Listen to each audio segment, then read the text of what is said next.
Profe, yo tenía una duda con el tema de las inversiones cuando es pasivo corriente, que serían como las inversiones temporarias.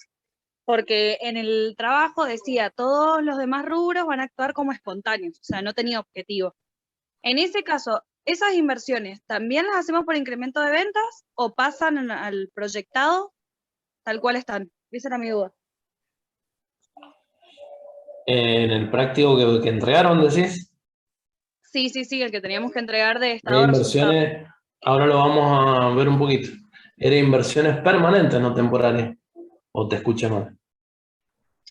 Estaban en el, sí, no me acuerdo bien si estaban en el pasivo corriente o en el pasivo no corriente. Sé que tenía inversiones, o sea, no lo tengo ahora abierto para leerlo, pero me había quedado esa duda de las inversiones. Sí, en Y en el seguían activo también no por el corriente. incremento de ventas. En el activo no corriente estaban. ¿Qué pasa en ese caso? Tanto inversiones, no importa si que sean temporarias o permanentes, dependen de una decisión. Entonces nunca pueden ser espontáneas. Menos si son del activo no corriente. Pero si fueran las temporarias, tampoco podrían ser espontáneas porque dependen de una decisión. Si vos tenés superávit de fondos, vas a decidir qué hacer con ese superávit. Por ejemplo, invertirlo. Bien, entonces lo hice mal a ese. No, porque tenía dudas de si también se guiaba por el incremento de las ventas o no, y se lo quería preguntar. Vieron que, bueno, se los voy a empezar a mostrar de qué estamos. Profe, ¿solo ese rubro depende de decisiones en este caso? No. Dijimos que eran los activos, bueno, en el caso de los activos corrientes, las inversiones temporarias. Los activos no corrientes no son espontáneos nunca. Los pasivos corrientes son espontáneos menos las deudas financieras o préstamos, que dependen de una decisión. Lo no corriente tampoco es espontáneo. Y el resultado acumulado, o sea, vos vas a decir qué hacer cuánto distribuir, vas a decir el dividendo, o vas a decir si aportar más capital o no. Entonces, todo eso depende de una decisión.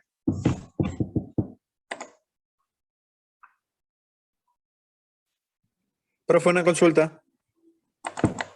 Sí. ¿Este trabajo, el que entregamos, va a pasar después del trabajo ya realizado para comprarlo? Sí. ¿Va con nota, profe? ¿Con nota? No. Va con onda. Menos mal. Profe, ¿puede grabar así? Nos queda después lo que va a decir ahora en cuanto al trabajo para poder darle una miradita nuevamente. No sé. Profe, consulta, Bueno. había dicho del pasivo corriente, deudas comerciales. Sí, ¿qué pasa con deudas comerciales? Que eran que dependían de una decisión. No, No, las deudas comerciales son las deudas con proveedores. ¿Sí? Entonces, si aumentan las ventas, aumenta el stock de bienes de cambio, aumentan las deudas comerciales. Bien. ¿Y cuál era el que había dicho entonces? Lo escuché mal. Las deudas financieras o préstamos. Está. Gracias. Esta. ¿Sí?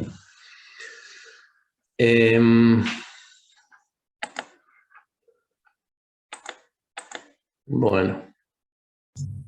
Disculpe, profe, entonces, en el activo, con respecto a las inversiones, estando en las inversiones, tanto en el activo corriente como el no corriente, no es espontáneo. No, nunca es espontáneo porque vos decidís qué hacer, si invertir, si hacer efectiva la inversión que tenías, o sea, una decisión que vos tomás.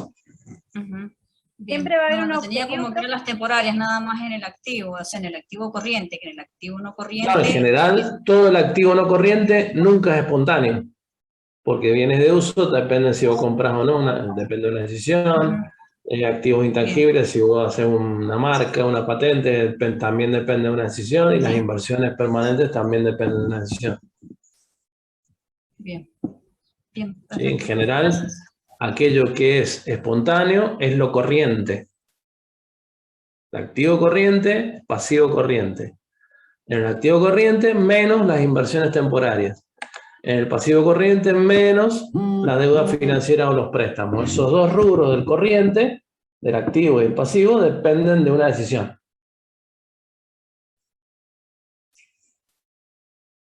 ¿Y si no hay decisión, profe? ¿O siempre va a haber una decisión? ¿Siempre va a haber un No, objetivo? siempre, porque vos vas a decir, a ver, vos necesitas financiamiento y tenés que decidir si aportás capital, si distribuís menos dividendos, si tomás un préstamo, si giras en descubierto, no sé, tenés que tomar una decisión si necesitas financiamiento. ¿Sí? Igual que al revés, te sobra plata. O sea, vos te encontrás en un momento determinado en tu empresa como que tenés más plata de la que necesitas para la operatoria. Entonces decidís qué hacer con esa plata. O invertirla, si pensás o estimás que el plazo en que vas a tener ese sobrante de dinero es corto, entonces lo vas a invertir en un plazo fijo, en una acción, en un fondo común de inversión, lo que fuera. O decidís comprar un bien de uso si pensás o si estimás que ese superávit es más a mediano y largo plazo, por ejemplo. Profe, ¿y un ejemplo de inversiones temporales? Eso es lo que acabo de decir. Plazo fijo, compra de fondo común de inversión, invertir en la bolsa, acciones, bonos del Estado. Esas son las inversiones temporarias. Gracias. O sea que rápidamente la puedes hacer efectivo. En el caso de los fondos comunes de inversión, de las acciones o de la inversión que vos haces en la bolsa, la podés hacer efectivo en 24 o 48 horas. Y en el caso del plazo fijo, depende del plazo en que hayas puesto el plazo fijo. Y si es precancelable o no. Pero generalmente la mayoría de los plazos fijos son a 30, 60 días.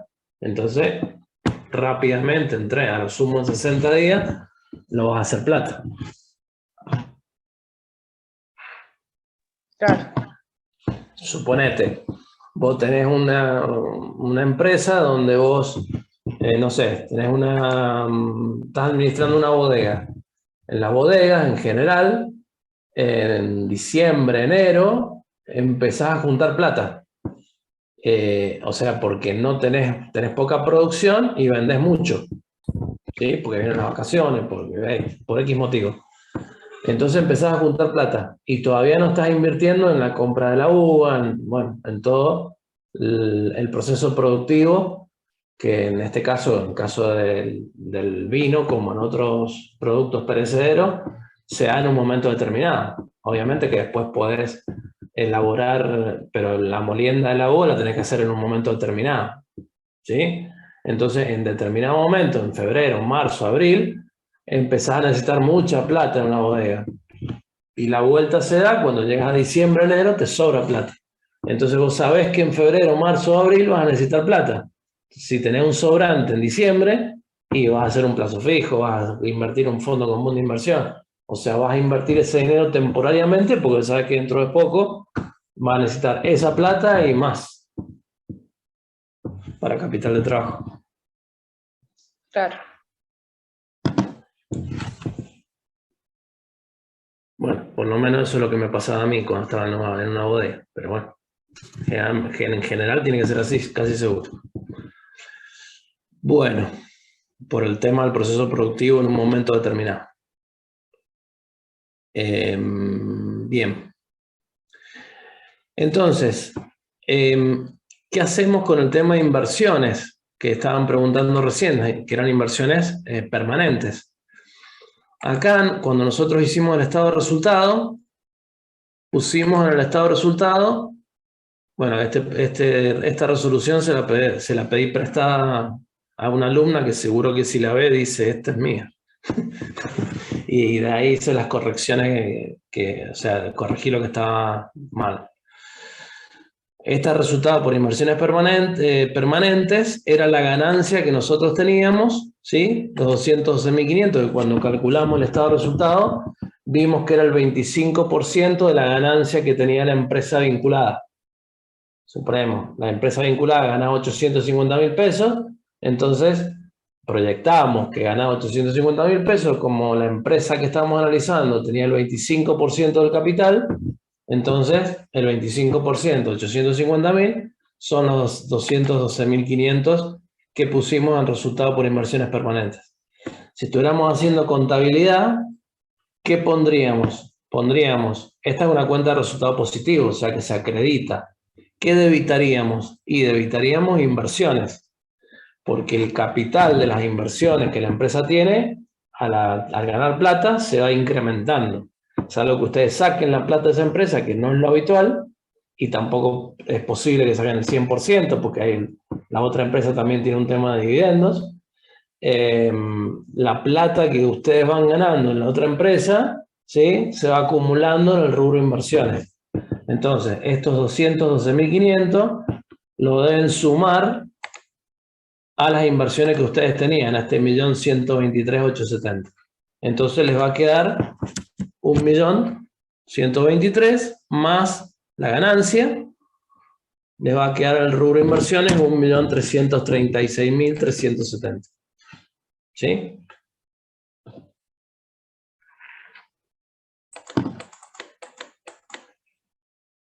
Bien. Después, otra cosa que por ahí se les puede confundir, ustedes llegan a este valor, ¿sí? O sea, llegan a este pasivo y patrimonio neto, que no les cuadra con el activo. Entonces, las cuentas sobre los intereses de la deuda financiera no lo pueden calcular acá, porque ustedes lo primero que ven es que tienen un exceso de financiamiento, de sobrefinanciamiento. Entonces, ¿qué van a hacer? Y van a cancelar deuda financiera por 7.900.000. Entonces, en vez de 11 millones, le va a quedar 3. ¿Sí? Lo que hicieron para comparar el activo con pasivo y patrimonio neto y que sea igual el activo al pasivo más patrimonio neto.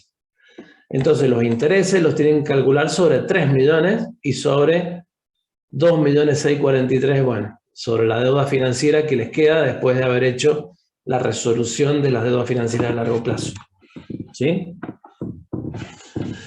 Entonces, ese va a ser el interés que van a calcular.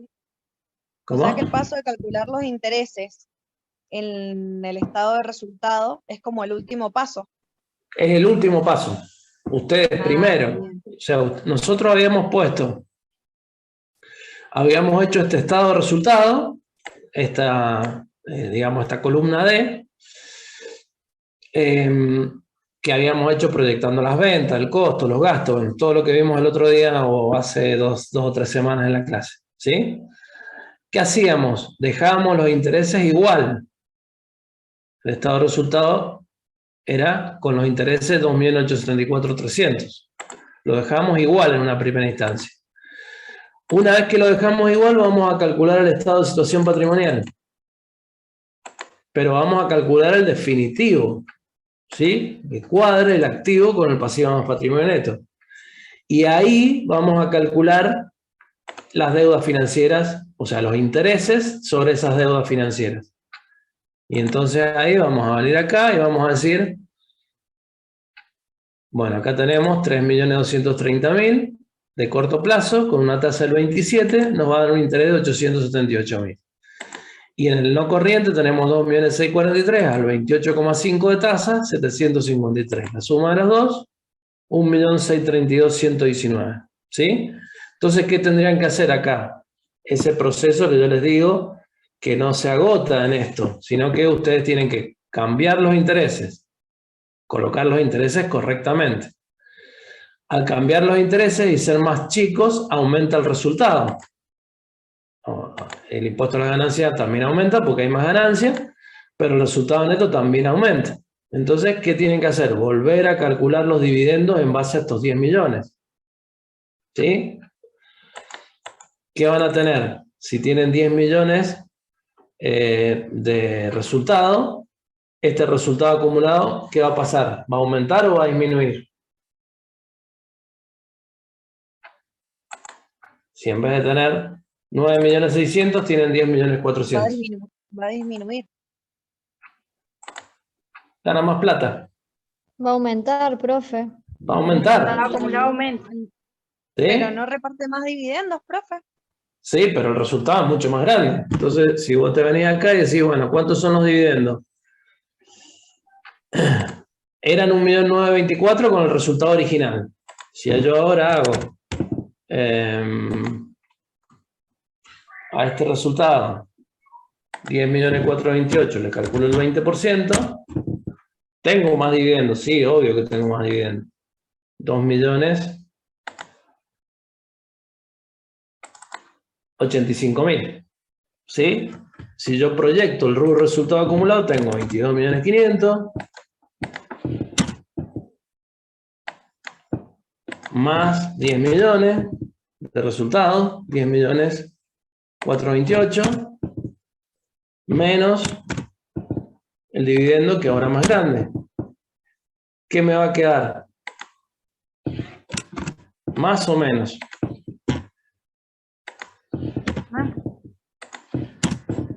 Más, en vez de 30.200.000, que eran los que nos había quedado originalmente, nos queda 30.846.000. ¿Sí? Entonces, si el resultado acumulado es más, 30.800.000 y 600.000 pesos más, ¿cómo van a ser las deudas financieras? Más bajas.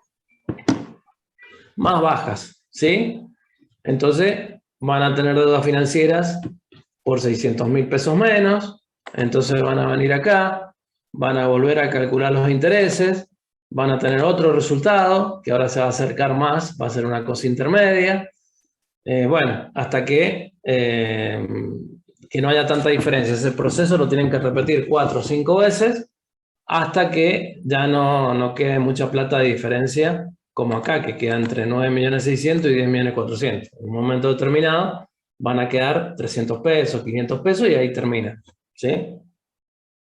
Pero bueno, ese proceso lo tienen que repetir varias veces hasta que sea muy chiquita la diferencia entre el resultado neto y el otro resultado neto.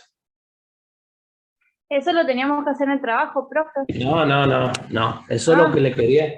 No, eso es lo que le quiero explicar por si alguna vez lo hacen en la práctica. Tengan en cuenta que no se agota calculando una sola vez y chao. ¿Sí? Sino que hay que hacer el proceso varias veces porque si aumenta el resultado, aumenta el resultado acumulado, disminuye el deuda financiera. Calculan intereses, le dan más chiquitos los intereses. Vuelven a calcular todo. Resultado también aumenta, pues los intereses son más chiquitos y así. ¿Sí? Hasta que la diferencia sea bajita, 300 pesos, 500 pesos, algo así. 1.000 pesos. Según el monto de resultado, ¿no?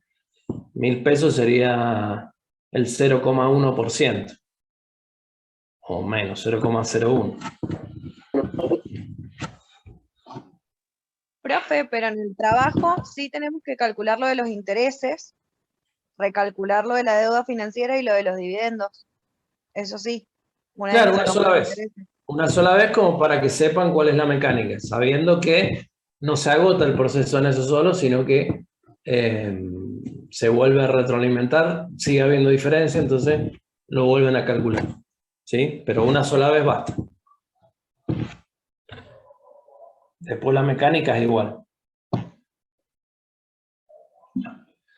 O sea, no pretendía que ustedes hicieran eso cuando entrega el práctico, que quede claro, ¿sí? Quería que ya lo tuvieran hecho como para decirles cómo se hacía en la práctica. No se los voy a tomar porque si no se demorarían 2 horas y media más o menos. Y hay otro ejercicio, ¿sí? Bueno. Ok.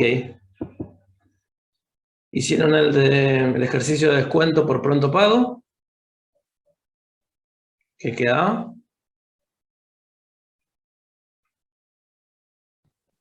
Sí, algo, y sí, va, no sé los chicos. Algo más o menos. Y están callados, entonces quiere decir que no lo han hecho. Entonces, pues, Ya lo estoy viendo. Bueno, a ver. Profe, en algún momento ¿Sí? nos va a dar las notas del recuperatorio. No, este fin de semana los corrijo. Todavía la sigo esperando. Sí, es que estaba corrigiendo otras cosas, pero sí, este fin de semana los corrijo. Ahí va. Profe, ¿este lo sube a plataforma para corregir por ahí los errores que hemos tenido? Sí, se lo subo. Bueno, descuento por pronto pago. Pregunta, ¿conviene otorgar el descuento? El descuento era el 5% con un plazo de 6 días, cuando la condición de venta era 30 y el plazo promedio de cobranza es 48. Acá ya tenemos el plazo promedio de cobranza, quiere decir de que los clientes se están atrasando en promedio 18 días. Entonces, cuando ustedes tienen el plazo promedio de cobranza, no usan más la condición, sino que usan el plazo promedio de cobranza. ¿Sí?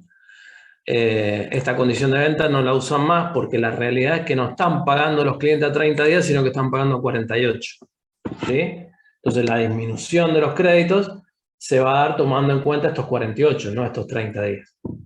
Entonces, es un tema a considerar. Cuando tienen plazo promedio de cobranza, directamente en lugar de la condición de pago, usan el plazo promedio de cobranza para ver cuántos son los días que disminuye el plazo cuando algunos clientes pagan a 6 en lugar de 48.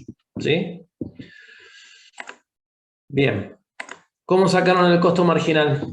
¿O cómo lo sacarían con estos datos?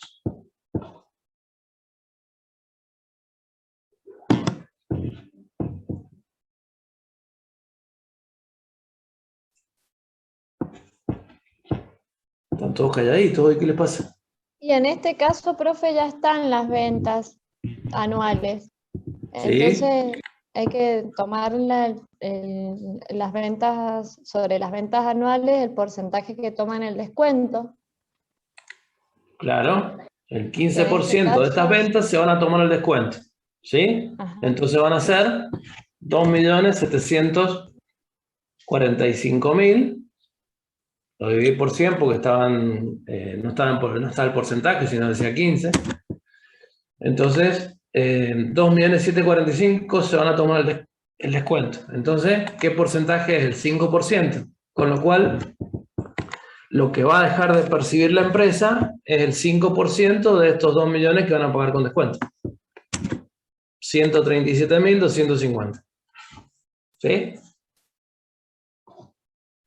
Profe, usted me haría un favor, ¿le puede colocar ahí que se divide por 100 porque no está puesto el porcentaje? Lo único que falta. Gracias.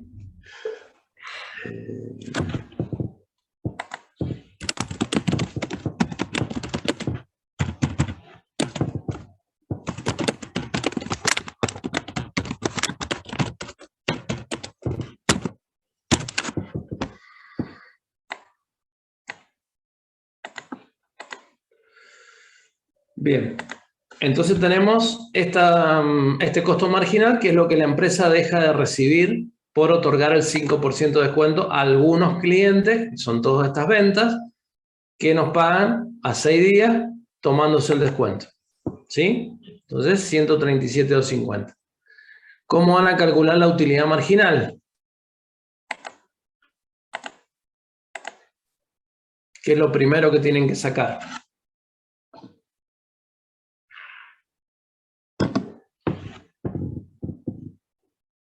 El cálculo primero, el plazo promedio de cobranza del descuento.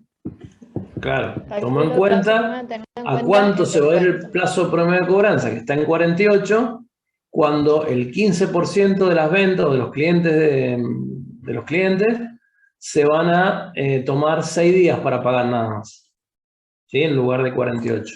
Entonces, hacemos 0,15 por 6 días, el 85% restante va a seguir pagando en promedio 48, con lo cual les da un promedio de 42 días, ¿sí? Con el descuento.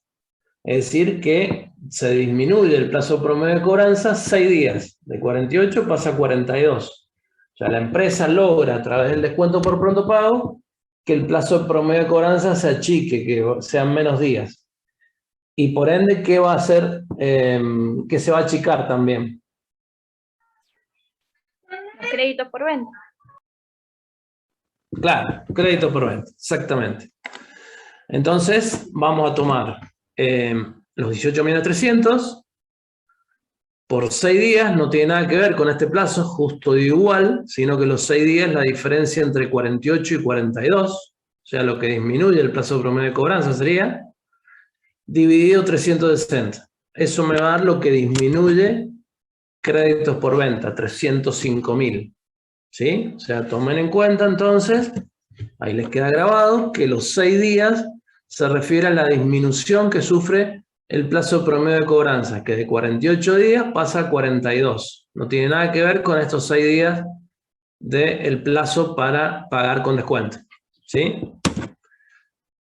Entonces, ¿cómo sacan la utilidad marginal? Y el costo de oportunidad, el 42% sobre estos 305.000 que la empresa deja de tener en el activo, o sea, porque le disminuye el activo.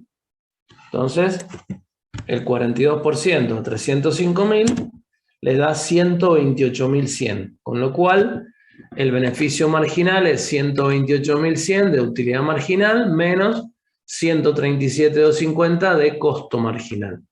¿Sí? Con lo cual, el beneficio marginal da negativo. Entonces la pregunta, ¿conviene otorgar este descuento? La respuesta es no, porque el beneficio marginal es negativo. Tengo más costos que utilidades. La segunda pregunta, si no es así, ¿qué porcentaje de descuento conviene otorgar? Y entonces yo juego con estas dos cifras.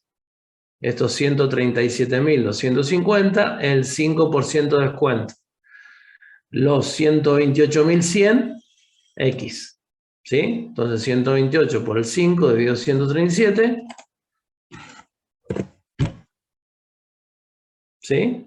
Me da 4,67%. Entonces la empresa, fijando un descuento por pronto pago, por ejemplo, el 4,5%, o sea, por debajo del 4,67%, va a tener va a tener un beneficio marginal positivo. ¿Sí? Profesor, Sí. ahí si fuera de 4,67 exacto, eso sería... Da igual. Da igual, ¿cierto? Nos daría 0. Sí. Sería como un punto de equilibrio. O sea, da igual poner el descuento que no ponerlo.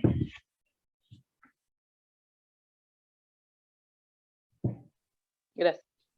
O sea, ustedes podrían sacar ese 4,67 y decir, por ejemplo, la empresa pues, colocando un descuento del 4,5 podría tener un beneficio marginal positivo. Esa podría ser la respuesta total, digamos. O sea, más abarcativa. ¿Sí? Pero ahí podemos poner 4,5 o cualquier número por debajo del 4,67, ¿cierto? Sí, mientras más cerca esté del 4,67, más posibilidad hay de que ese 15% de clientes se tomen el descuento. Mientras más te alejes de eso, más posibilidad hay de que no haya tanta gente dispuesta a colocar el descuento. Acordate que este es un tema financiero. ¿Sí? Vos decís, bueno, estoy pagando a 48 días, el 5% de descuento, de acuerdo al momento del país, ¿sí? ¿Es mucho o es poco? Si es hoy, por ejemplo, estamos ahí, porque se pueden conseguir descuento de cheque al 35%, ¿sí? O sea, estamos ahí. Si vamos al 2018, principio del 2019, cuando la tasa era el 80 y pico %, y no sirve el 5% mensual. ¿Sí? Entonces hay que situarse en el contexto y definirlo de esa manera.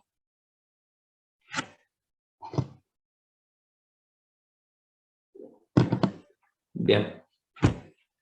¿Alguna otra pregunta?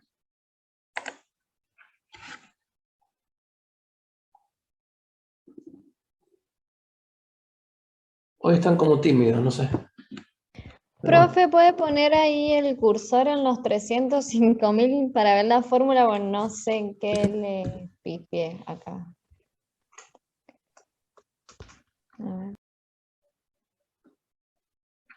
usé la fórmula de plazo promedio de cobranza y despejé créditos por venta. ¿Qué despejé? Lo que disminuye los créditos por venta, tomando en cuenta lo que disminuye el plazo promedio de cobranza. Entonces, lo que disminuye créditos por venta va a ser igual a las ventas por la disminución del plazo promedio de cobranza, por eso los 6 días, ¿sí? Dividido 360.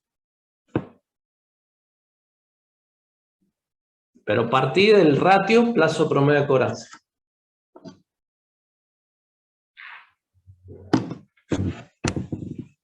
Gracias, profe.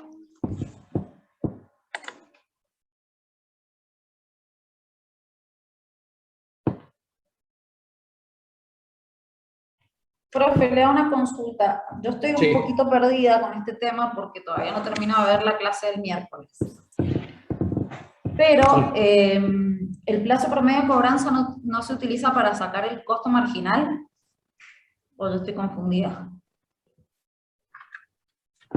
A ver, veamos. Vos estás en el descuento por pronto pago, ¿sí? ¿Cuál va a ser el costo marginal para la empresa?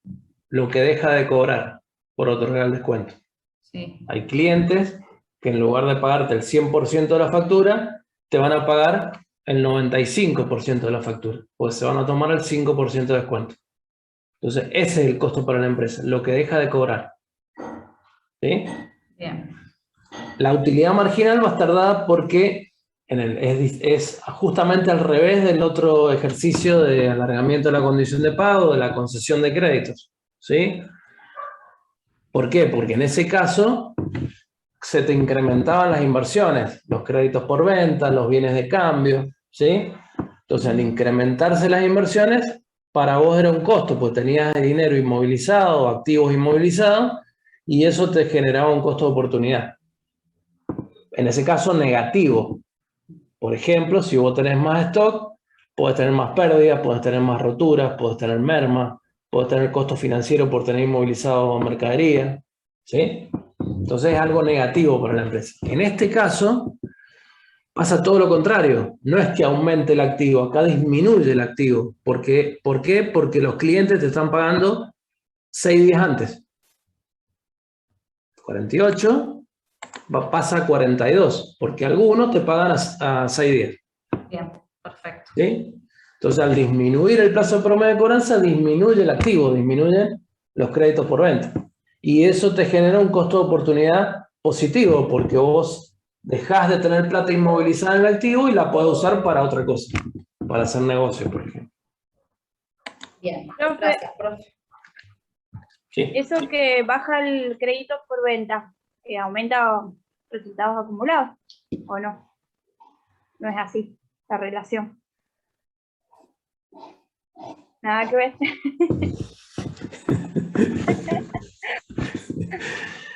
Baja créditos por venta, baja resultado acumulado. Aumenta resultados acumulados en la utilidad marginal, ¿no? No. No, porque vos depende. Vos podés, qué sé yo, te disminuye el activo, te puede disminuir el pasivo porque vos tenés menos costo financiero, entonces tomás menos préstamos, no sé. No es algo tan lineal, digamos. No puedo ver a priori que te disminuye o los resultados acumulados, o sea, puede pasar varias cosas.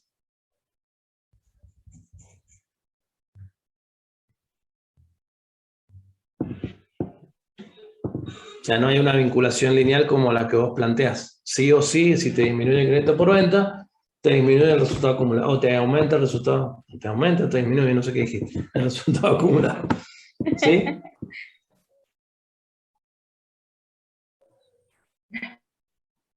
Bueno. ¿Ya estamos? Profe, disculpe, estoy un poco perdido con el beneficio marginal. Cuando da negativo, ¿qué significaba? Que tenés más costos que utilidades. O sea que dar un descuento por pronto pago te genera más costos, ¿sí?, que utilidades.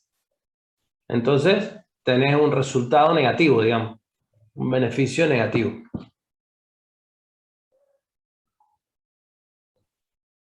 Lo ideal es que otorgar un descuento te origine más utilidades que costos. de todas maneras no es un análisis contable, es un análisis de tipo económico, financiero. ¿Sí? Porque bueno, vos acá estos 128.000 es un costo de oportunidad, o sea, no tiene mucho que ver con lo contable. O sea, contablemente no calculás ningún costo de oportunidad. Eso es algo económico. ¿Sí? Profe, y en estos casos es poco probable que nos pasen estas cosas, o sea, que tengamos más costos. Generalmente cuando la empresa busca hacer este descuento por pronto pago, Y tenés que... o es un hacer, ejemplo capcioso del profesor. claro, vos tenés que hacer, claro, porque si yo no te da negativo, no tenés que sacar el porcentaje. No, tenés que plantear un descuento por pronto pago que sea atractivo para los clientes, que los clientes digan, y sí, me conviene pagar con descuento porque eso me origina un beneficio a mí también como cliente. ¿Sí? Claro.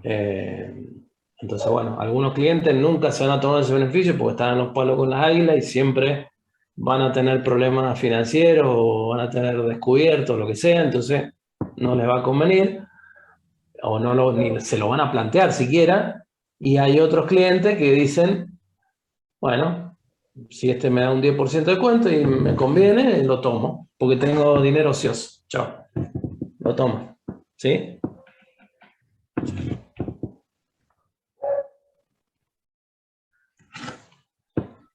Bien. Bueno, volvemos a entrar porque se está por cortar.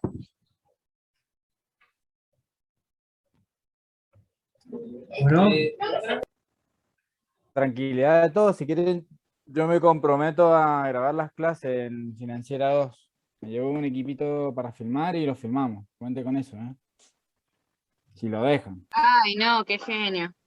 No, qué buen compañero. ¿En qué va a cursar? ¿En la noche o en la siesta? Todavía no sé. En la noche, seguro. Bueno, vamos, todavía no se sabe si va a haber dos cursos, así que bueno, creería que va a haber uno solo. Tasa de rendimiento requerida.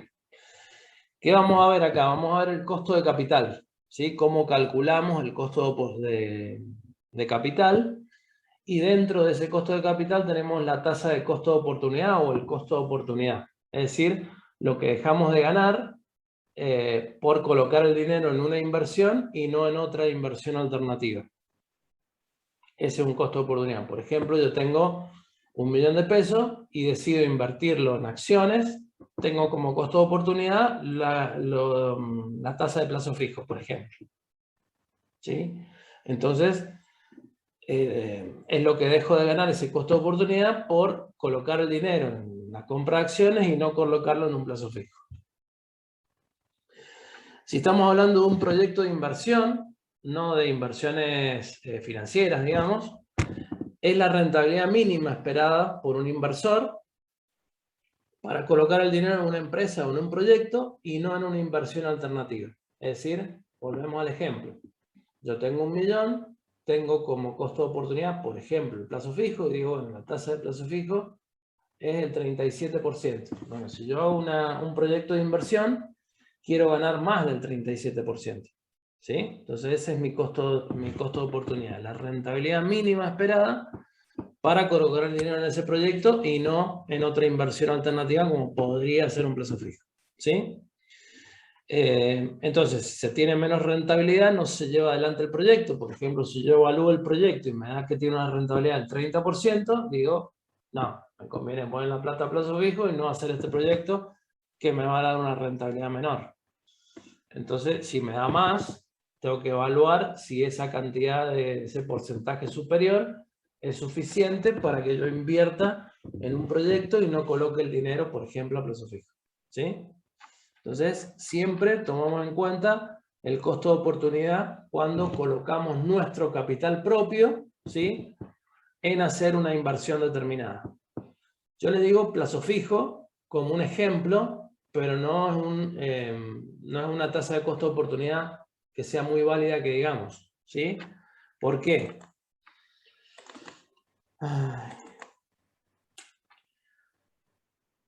esa tasa de costo de oportunidad o el rendimiento mínimo que quiere obtener el inversor por colocar su capital en un proyecto, está formado por dos tasas. La tasa libre de riesgos y la tasa de riesgos. Si yo realizo un proyecto, tengo un riesgo del negocio, por ejemplo. ¿Sí? ¿Por qué dice que renuncia a otros ingresos alternativos? Sí, también. También es una definición válida. Sí. ¿Pero por qué? Sí, porque, por ejemplo, vos tenés un trabajo en relación de dependencia, ¿sí? No quiero trabajar más en relación de dependencia, voy a hacer un proyecto propio. Entonces, lo que dejas de ganar es el sueldo todos los meses. ¿Sí? Bueno, entonces, en todo proyecto, esa tasa de rendimiento mínima que el inversor quiere obtener está formada por dos tasas. La tasa libre de riesgo, que a su vez está formada por tres tasas que ya vamos a ver, y la tasa de riesgo que tienen que ver con el riesgo del negocio del proyecto, que tienen que ver con el riesgo operativo, es decir, de poder llevar adelante el proyecto, de poder producir lo que queremos producir o de poder prestar el servicio que queremos prestar, por ejemplo, y el riesgo comercial, es decir, encontrar la demanda para nuestro producto o para nuestro servicio. ¿Sí? Entonces, vamos a la tasa libre de riesgo. Está formada, dijimos, por tres tasas, que son la tasa de interés natural, la tasa de inflación y la tasa de riesgo país. Entonces, si yo realizo un proyecto en Argentina, la tasa libre de riesgo está formada por estas tres tasas. Tasa de interés natural, tasa de inflación y tasa de riesgo país. Si yo lo realizo en Chile, voy a tomar la tasa de riesgo país de Chile. Si yo lo realizo en Brasil, voy a tomar la tasa de riesgo país de Brasil. ¿Sí? Bien. ¿Qué es lo que es la tasa de interés natural? Es la tasa que mide el paso del tiempo en el valor del dinero. ¿Sí? No es lo mismo, dijimos en la primera clase de financiera, no es lo mismo tener 100.000 pesos hoy que 100.000 pesos dentro de 3 meses. Porque esos 100.000 pesos hoy los puedo poner a trabajar y dentro de 3 meses puedo tener más de 100.000 pesos. ¿Sí? Entonces la tasa de interés natural mide el valor del dinero, o sea, el paso del tiempo en el valor del dinero. Generalmente se toma como tasa de referencia por esa tasa de interés natural la tasa de los bonos del Tesoro de Estados Unidos. ¿Sí? Esa es la tasa de referencia a nivel mundial que mide la tasa de interés natural, el paso del tiempo en el valor del dinero. ¿Sí? Tasa de los bonos del Tesoro de Estados Unidos. Profesor. Sí. Disculpe. La curiosidad es, ¿por qué se toma como referencia la tasa de Estados Unidos? A nivel global, me imagino, ¿no? Claro, ¿por qué? Porque vos estás considerando que haces ese proyecto que lo puedes hacer en cualquier lugar del mundo. Después, la tasa de riesgo país te va a situar en el país que vas a hacer el proyecto. ¿Sí? Entonces, si estás en Estados Unidos, la tasa de riesgo país va a ser nada. Si estás en Argentina, no sé cuánto está ahora, pero alrededor de 1.500, 1.600 puntos básicos. ¿Sí? Es decir, que quiere decir que vas a prever una tasa de rendimiento adicional de 15%, 16%. 1.500 puntos básicos significa el 15%, 1.600 significa el 16%. Ya lo vamos a ver. Bien, gracias. De todas maneras, también hay una tasa argentina con la cual se puede reemplazar estas dos primeras. ¿Sí? O sea, que es representativa, o pretende ser representativa, en este momento no tanto, de estas dos primeras. ¿Sí? Bueno, entonces tasa de interés natural, paso del tiempo en el valor del dinero, tasa de inflación, que es el aumento generalizado, bueno, entonces les voy a contar, el aumento generalizado de todos los precios de la economía. ¿Sí? Eso es la tasa de inflación, que se mide en Argentina con el índice de precio del consumidor, por ejemplo. ¿Sí? Y la tasa de riesgo país, que va a estar dada por el riesgo que tiene un determinado país. Se puede ver de dos puntos de vista. Si yo soy un inversor e invierto en Argentina, quiero obtener una rentabilidad que me compense el riesgo país, porque Argentina es un país, en este momento, muy riesgoso. ¿Sí? Entonces, quiero tener una rentabilidad que me compense ese riesgo que tiene Argentina. Si yo lo miro desde el punto de vista del gobierno, el riesgo país está relacionado con la sobretasa que tiene que pagar un país sobre, cuando emite bonos, ¿sí? Cuando emite deuda pública, sobre lo que pagan los otros países o los países centrales, por ejemplo, Estados Unidos, Alemania, etc. ¿Sí? Entonces, esa sobretasa está dada por el JP Morgan, se la calcula el banco de inversión estadounidense JP Morgan, que calcula la tasa de riesgo país para todos los países que están dentro de la órbita de los países centrales, de los países que tienen esta medición y que trabajan con el FMI, con el Banco Mundial o con el Banco Interamericano de Desarrollo, ¿sí? Que trabajan con los organismos multilaterales de crédito con cualquiera de los tres, ¿sí? Pueden ser con los tres, pueden ser con dos, ¿sí? Hasta el año 2018 Argentina no estaba con el FMI desde el 2005 y sí trabajaba con el Banco Mundial y con el Banco Interamericano de Desarrollo, luego se sumó el Fondo Monetario Internacional. Bien. Entonces, si por ejemplo... ¿La tasa de riesgo por país se mide cómo? ¿A través de qué? Es un indicador que lo publica el Banco de Inversión JP Morgan y mide el riesgo, que ya lo vamos a ver en Financiera 2, pero básicamente mide el riesgo económico del país, el riesgo político, social, el riesgo de default, ¿sí? Que no pague la deuda, y el riesgo de que las empresas no puedan girar dividendos al exterior, de que no puedan hacer transferencias de dinero. O sea, mide 4 cosas. ¿Sí? Gracias. Sí, ahora sí. Bien.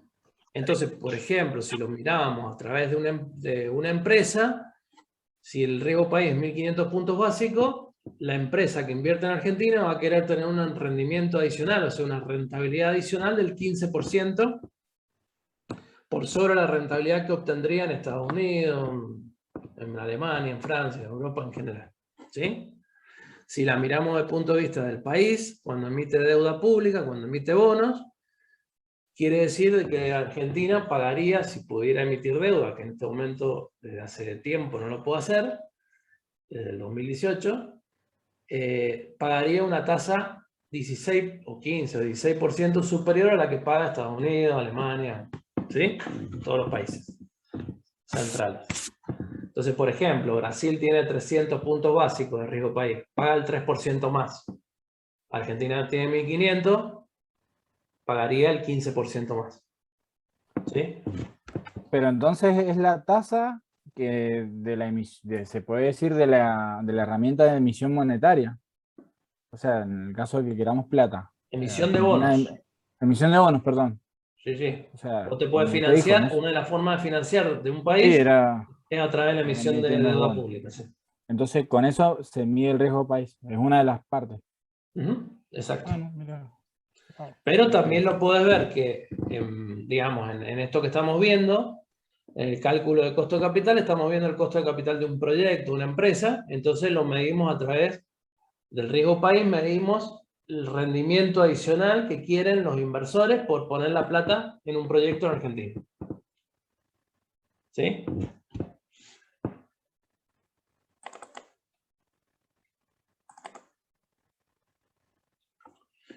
Bueno, acá está desarrollado, la tasa de interés natural es la que mide el paso del tiempo en el valor del dinero. ¿Sí? Normalmente se utiliza una tasa representativa, que es la tasa de los bonos del Tesoro de Estados Unidos, la tasa LIBOR de Inglaterra. Generalmente se toma esta tasa. ¿Sí? La tasa de inflación mide el incremento del índice de precios, o sea, de los precios de la economía, y se toma el IPC, el índice de precio al consumidor del INDEC. Y la tasa de riesgo país la mide el Banco de Inversión JP Morgan, como les dije en la diapositiva anterior.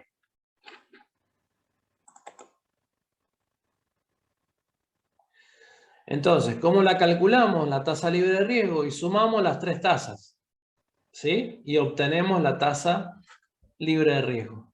Entonces, por ejemplo, si la tasa de los bonos del Tesoro es el 2% anual la tasa de inflación es el 50% anual y la tasa de riesgo país el 15% anual, 2 más 50 más 15 nos da 67%. ¿Sí? Por eso hay muy pocos proyectos de inversión en el país, porque si evaluamos un proyecto de inversión con una tasa del 67%, tenemos que ganar más del 67%. O sea, no es tan fácil. ¿Sí? Entonces,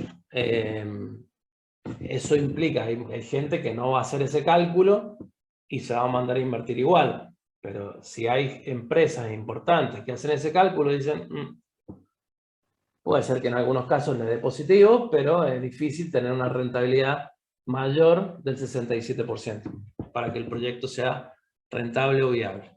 ¿Sí? Porque después del 67% ya ganarían, digamos. Claro, claro. Porque no estás cubriendo eso. Exacto. Bien. En un país como la Argentina se puede simplificar el cálculo. Les dije, hay una tasa representativa que en este momento es la tasa Badlar. ¿Sí? Es la tasa de los plazos fijos mayores a 1 millón de pesos. ¿Sí? No sé por qué lo han dejado todavía en 1 millón de pesos, porque eso viene de hace 7, 8 años atrás, y ya 1 millón de pesos les quedó chico, ¿sí? Pero sigue siendo 1 millón de pesos. Entonces, la tasa Badlar va a incluir la tasa de interés natural más la tasa de inflación. ¿Sí? Va a incluir a las dos primeras tasas que vimos acá. O sea, la tasa de Badlar, con la tasa Badlar, ustedes pueden reemplazar estas dos primeras tasas. ¿Sí? Obviamente, en momentos como el actual, la tasa Badlar es una tasa que se paga por los plazos fijos, es una tasa de interés real negativa, porque la inflación es del 50 y la tasa Badlar en este momento es del 34. Entonces,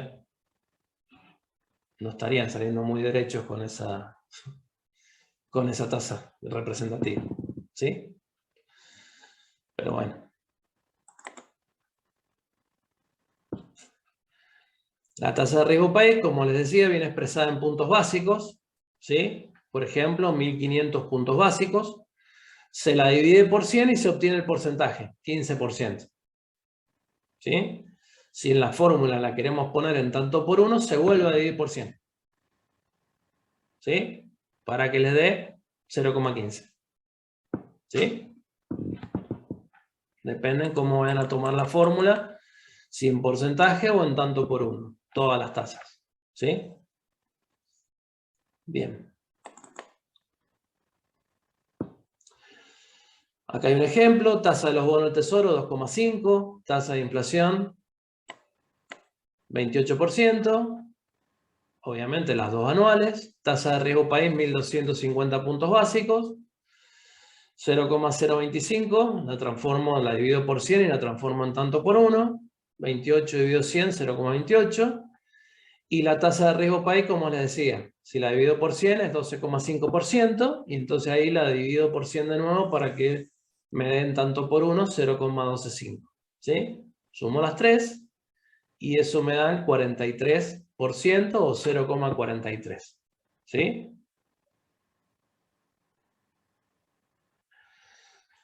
Si tuviéramos esos mismos datos, pero la Badlar, por ejemplo, es el 31,2%, la tasa de los plazos fijos mayores a 1 millón, ¿sí?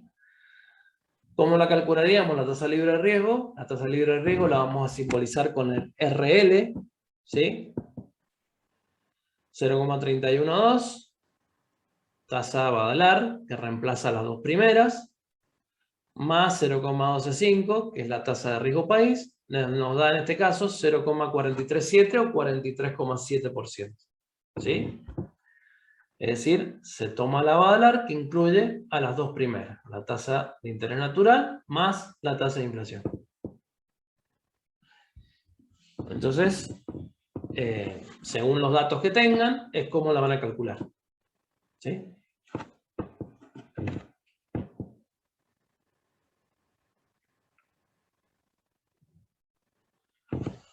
Bueno.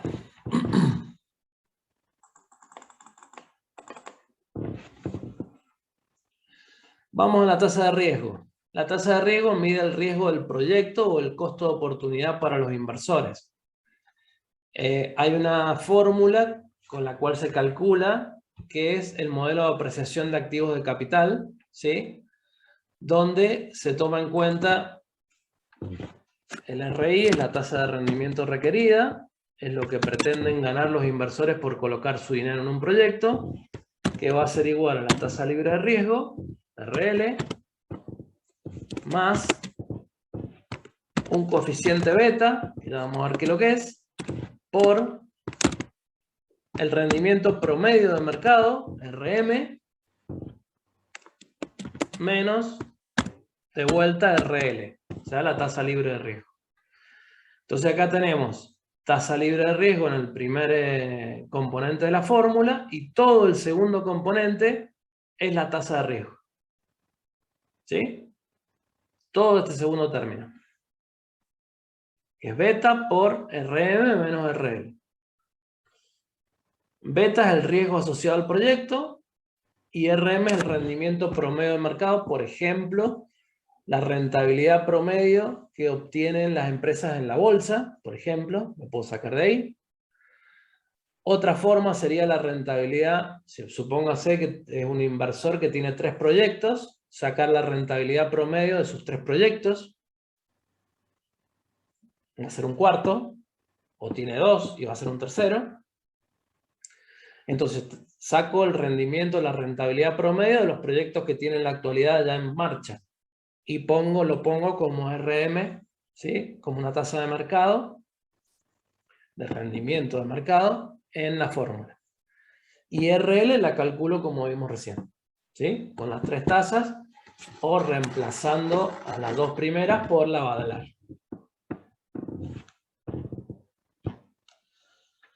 ¿Ok?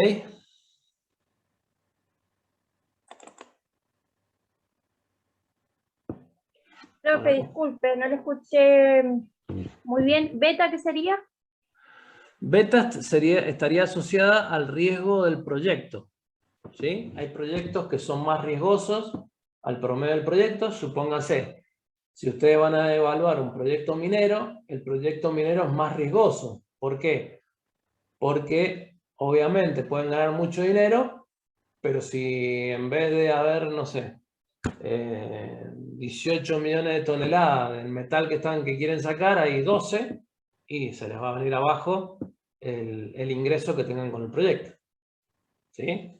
Entonces eso les va a medir la beta, o sea, el riesgo del proyecto. Si es un proyecto que tiene flujos de fondo, es decir, que tiene ingresos y costos más o menos constantes, o que no varían mucho, va a tener una beta más baja. Si hay proyectos que son mucho más riesgosos, con los cuales se puede ganar mucho más dinero, pero son más riesgosos, siempre el riesgo está asociado con rentabilidad. A más riesgo, más rentabilidad esperada. ¿Sí? Entonces, si es muy riesgoso el proyecto, la beta va a ser más grande. ¿Sí? Ahora vamos a ver, hay un autor que calcula unas betas que se llaman, tienen el nombre del autor, ya lo vamos a ver cuando volvamos, después del recreo. Y bueno, de ahí calcula las betas para todo el mercado de Estados Unidos, para todo tipo de empresa. Entonces se puede tomar esa beta como sustituto en un proyecto que usted esté evaluando. Entonces, tasa libre de riesgo es la que calculamos antes, RM, el costo de oportunidad de los inversores, de acuerdo a la rentabilidad promedio de la bolsa o la rentabilidad promedio de los proyectos del inversor.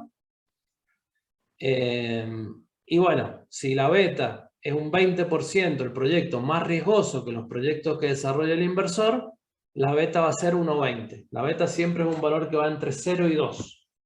¿Sí? 1 es que es un riesgo promedio. Si es más riesgoso va a ser 1 y algo más, hasta 2. Si es 1,50 es un 50% más riesgoso, por ejemplo. ¿Sí? Si es 20, como en este caso, es un 20% más riesgoso, 1,20. Y en cambio, si les da una beta de 0,90, es un 10% menos riesgoso. ¿Sí? Bien. Ya volvemos y vemos ese tema. Tomémonos un recreíto, 9:15, estamos volviendo a entrar. Sí. Bueno, profe. Bueno, Sí, profe. Ok, profe. Listo, nos vamos enseguida.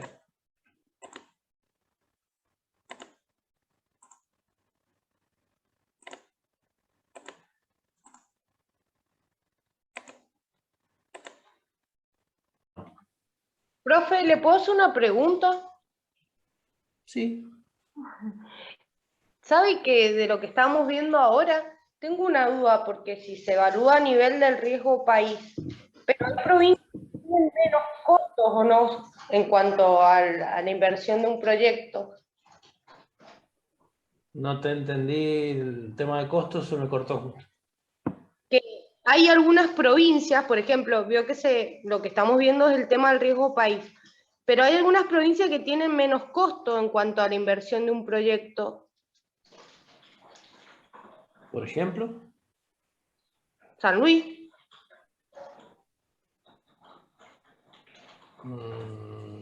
Perdón, no entendí la pregunta yo. no, que dice que algunas provincias tienen menos costo que otras provincias. Y no estoy tan seguro. Además que... ¿En base a qué? Y supongo yo que San Luis, en función de lo que había antes, que era la promoción industrial, pero eso ya caducó hace años. Claro. A ver, ¿puedo decir que, por ejemplo, el mismo proyecto en Mendoza sale más caro que, por ejemplo, San Luis? Claro. No, pero vos vas a tener que, cuando vas a evaluar el proyecto, vas a considerar ingresos y costos. En función de eso vas a sacar el flujo de fondos. Y la tasa de descuento a la que vas a someter el proyecto para ver si es rentable o no, va a ser esta tasa que acabamos de ver. Es como Y en fija. función de eso, ¿te va a dar rentable o no te va a dar rentable? Los costos del proyecto están incluidos dentro del flujo de fondos. Entonces, si una provincia tiene menos costo que otra, en el flujo de fondos se va a reflejar, pero no en la tasa. Ah, es como fija la tasa. La tasa es la que vos calculés en función de esto que estamos viendo. Bueno, gracias, profe. Bueno. Profe, le hago una consulta, disculpe. ¿Sí? Referido a la concesión de créditos, porque yo estoy en la clase anterior un poco. En los bienes de cambio adicionales. Sí. ¿Siempre se saca la rotación de inventario en veces, en el denominador? ¿Nunca es en días? No, el ratio de rotación de inventario de la fórmula en que vos lo vas a despejar está en veces. Sí. Salvo que lo coloques en días. O sea, vos tenés rotación de inventario, costo de venta dividido bienes de cambio. ¿Sí? Sí. Entonces te va a dar en veces. Ahora, si vos lo das vuelta, decís, viene de cambio por 360 dividido costo de ventas, te va a dar en 10. Claro, pero para Depende sacar de cómo lo el... plantees. Ah, bien. Puedo usar las dos formas, entonces. Listo. ¿Sí?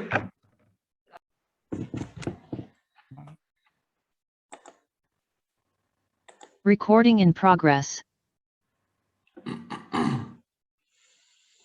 Bueno, habíamos quedado acá, entonces vamos a usar esta tasa, que es la tasa de rendimiento requerida. Con esa tasa vamos a medir el rendimiento mínimo exigido por los inversionistas para colocar su capital en el proyecto, ¿sí? En un proyecto o en una empresa. Y va a estar formada por la tasa libre de riesgo, que está formada por las tres tasas que vimos en el apartado anterior, en la parte de la clase anterior. O si usamos la Badalar va a reemplazar a las dos primeras y a eso le vamos a sumar el riesgo país y vamos a obtener la tasa libre de riesgo. Luego vamos al segundo término, que todo el segundo término es la tasa de riesgo, donde vamos a tener la beta, que mide el riesgo asociado al proyecto, que tiene que ver con el riesgo del negocio, ¿sí? Del tipo de negocio que se desarrolla. No es lo mismo una empresa, o sea, alimenticia, que tiene una estabilidad de ingresos y de egresos, que una empresa petrolera, minera, de energía, que tiene muchas más variaciones en los ingresos y egresos, y por ende va a tener una una beta mayor, porque a mayor rentabilidad, mayor riesgo. Y luego tenemos la rentabilidad promedio del mercado o del inversor, 47,5, costo de oportunidad de los inversores, o la rentabilidad promedio del mercado, si lo sacamos por ejemplo de la bolsa, menos la tasa libre de riesgo de nuevo. ¿Sí? Y ahí tenemos, por ejemplo en este caso, el 48,26 o 0,4826. ¿Qué quiere decir? Que el rendimiento, la rentabilidad mínima que exigen estos inversionistas por poner su dinero en este proyecto o en esta empresa es el 48,26, por poner su capital propio. ¿Sí? Si el proyecto le da menos del 48,26, no van a estar dispuestos a poner su capital, porque no va a cubrir la rentabilidad mínima exigida. ¿Sí? Bien. Ahora vemos lo que es la beta.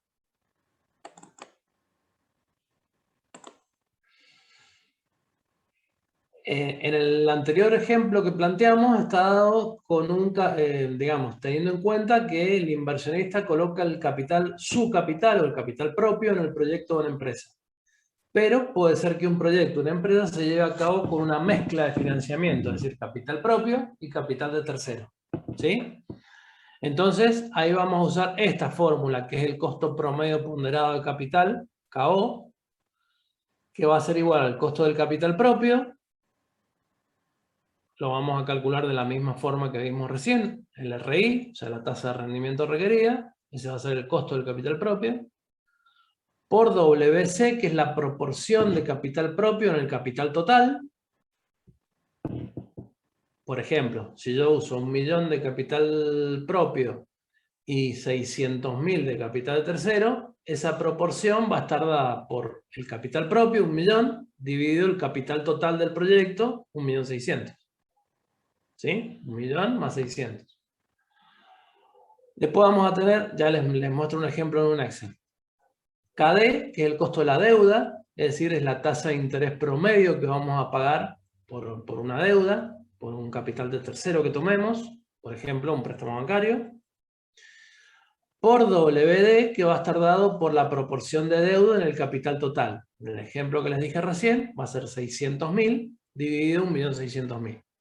¿Sí? Entonces, ahí vamos a tener, de esta forma vamos a calcular el costo promedio ponderado de capital, que en el caso de que la empresa tenga acciones preferidas, vamos a incluir el tercer término en la fórmula, que es el de las acciones preferidas. Pero esto dejémoslo para enseguida. ¿Sí? Entonces, vamos a ver un ejemplo.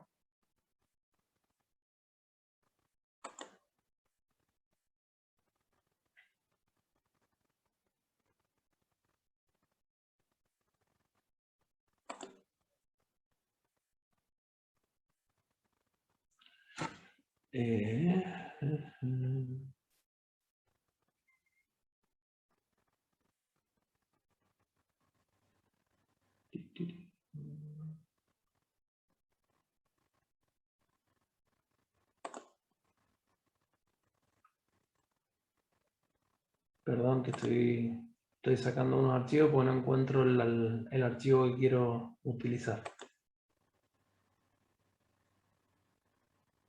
Tengo demasiados archivos abiertos.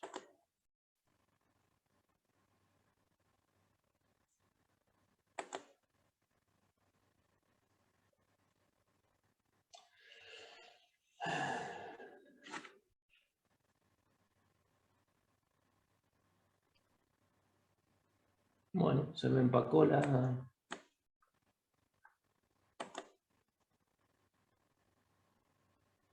Ahí está.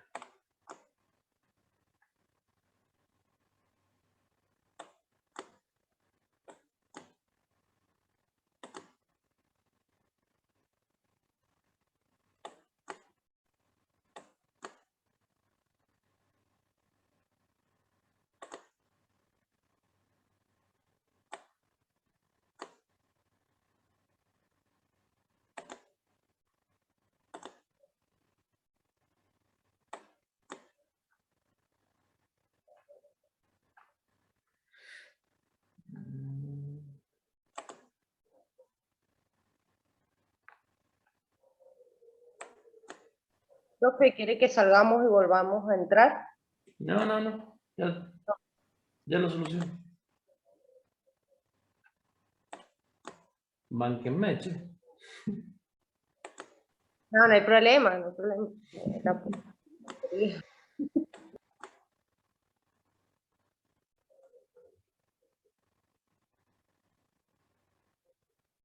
Acá está.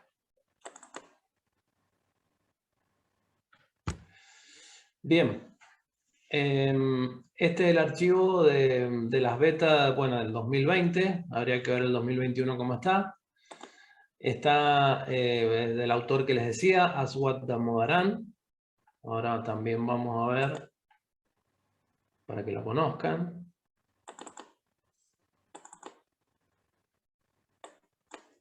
Es, bueno, profesor de la Universidad de Nueva York, del Instituto de Finanzas, digamos, el Stern School of Business de la Universidad de Nueva York.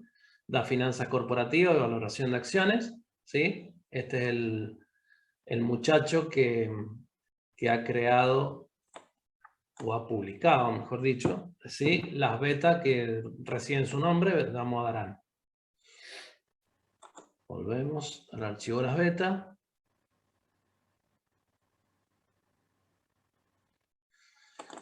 Acá estamos. Entonces, lo ha dividido en las betas por industria, está todo en inglés, por ejemplo, bancos, autopartes, transportes aéreos, ¿sí? Por poner algunos. Bueno, acá está traducida, no me doy cuenta. En castellano el nombre de las industrias, el número de firmas que incluye cada uno, por ejemplo en publicidad hay 47 empresas, en vestimenta hay 51 y así, ¿sí? Y el valor de las betas para este tipo de industrias, ¿sí? Para cada una tienen un valor de las betas. Entonces ustedes, por ejemplo, van a evaluar una empresa que se dedica a software, sistemas y aplicación, la beta es 1,1965. ¿Sí? Pueden usar esa beta para reflejar cuál es la beta del proyecto, o sea, cuál es el riesgo asociado al proyecto. Y acá tienen el ratio de endeudamiento, deuda sobre equity, que es deuda sobre capital. En cada una de esas industrias el ratio sería de endeudamiento promedio. Y la tasa de impuesto a las ganancias efectiva que pagan las empresas, ¿sí? Y la beta con endeudamiento. Entonces, bueno, lo que nos interesa es esta columna, la columna D, ¿sí? Donde tenemos todas las betas. Entonces ustedes pueden, que son materiales de construcción, la tasa de material de construcción, la beta de los materiales de construcción es 1,2316. Entonces, si ustedes se fijan, hay algunos que tienen una beta mayor a 1. En este caso, por ejemplo, 1,2316 sería que es un 23% más riesgoso que el promedio de los proyectos de mercado. Tienen química, un 85, altísimo, ¿sí? Y tienen, por ejemplo, 87. Alimentos, menor a 1. ¿Sí? 87, 0,8753. Mayorista de alimentos, 0,868. ¿Sí?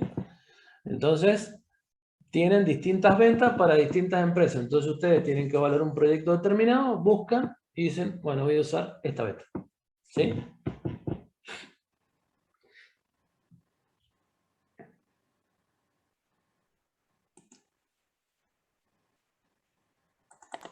Profe, ¿esas betas son actualizadas? Son de fines del año pasado. Habría que ver si han salido publicadas las nuevas. ¿Sí? Bien. Bueno, la fórmula del costo promedio ponderado de capital cuando tenemos capital propio y capital de tercero. KC es el capital propio, o sea, el costo del capital propio, que lo medimos con la fórmula que hemos visto del RI, de la tasa de rendimiento requerida, por el WC, que va a estar dada por la proporción de capital en el capital total. Por ejemplo acá, 500.000 C dividido capital total sería C más D, 800.000. Más KD, que es el costo de la deuda, que es la tasa de interés promedio. Si hay un solo préstamo que tiene la tasa que tiene ese préstamo, va a ser el KD, por ejemplo, Si la tasa es del 25%, va a ser 0,25. Y el WD, que va a ser deuda, 300.000, dividido capital más deuda, 800.000. ¿Sí? Entonces, por ejemplo, si nosotros tenemos un proyecto que se desarrolla con capital propio, el inversionista, por poner su dinero en la empresa, cuando calculamos el RI, nos da el 25% o 0,25. ¿Sí? Si no tiene deuda el proyecto. Si tiene deuda, ya empezamos a utilizar esta fórmula. Entonces, KC usamos el 25%. WC usamos 500.000 dividido 800.000. Es decir, C, acá está la fórmula, dividido C más D. ¿Sí? Siempre cuando hablamos de los W, tenemos que hablarlos a precios de mercado. Si la empresa cotiza en bolsa, por ejemplo, vamos a tomar el precio de mercado. Y siempre estamos hablando de endeudamiento financiero.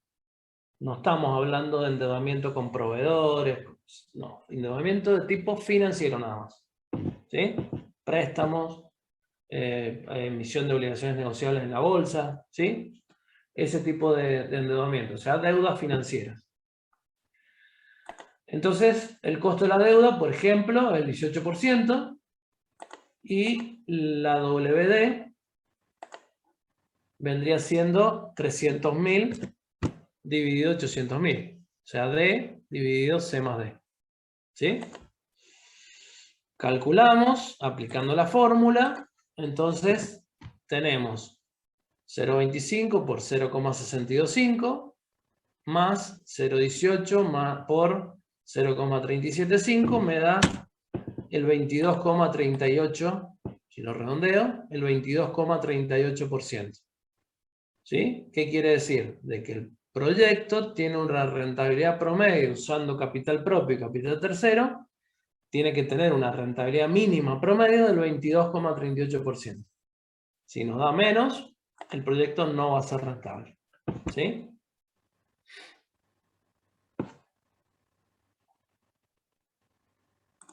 Siempre cuando tenemos asociado el KC, el 25% de lo que quieren ganar los inversionistas por poner su dinero en un proyecto, no tiene en cuenta el riesgo financiero. Si la empresa no tiene deuda, el 25% es la tasa de rendimiento mínimo que exigen los inversores.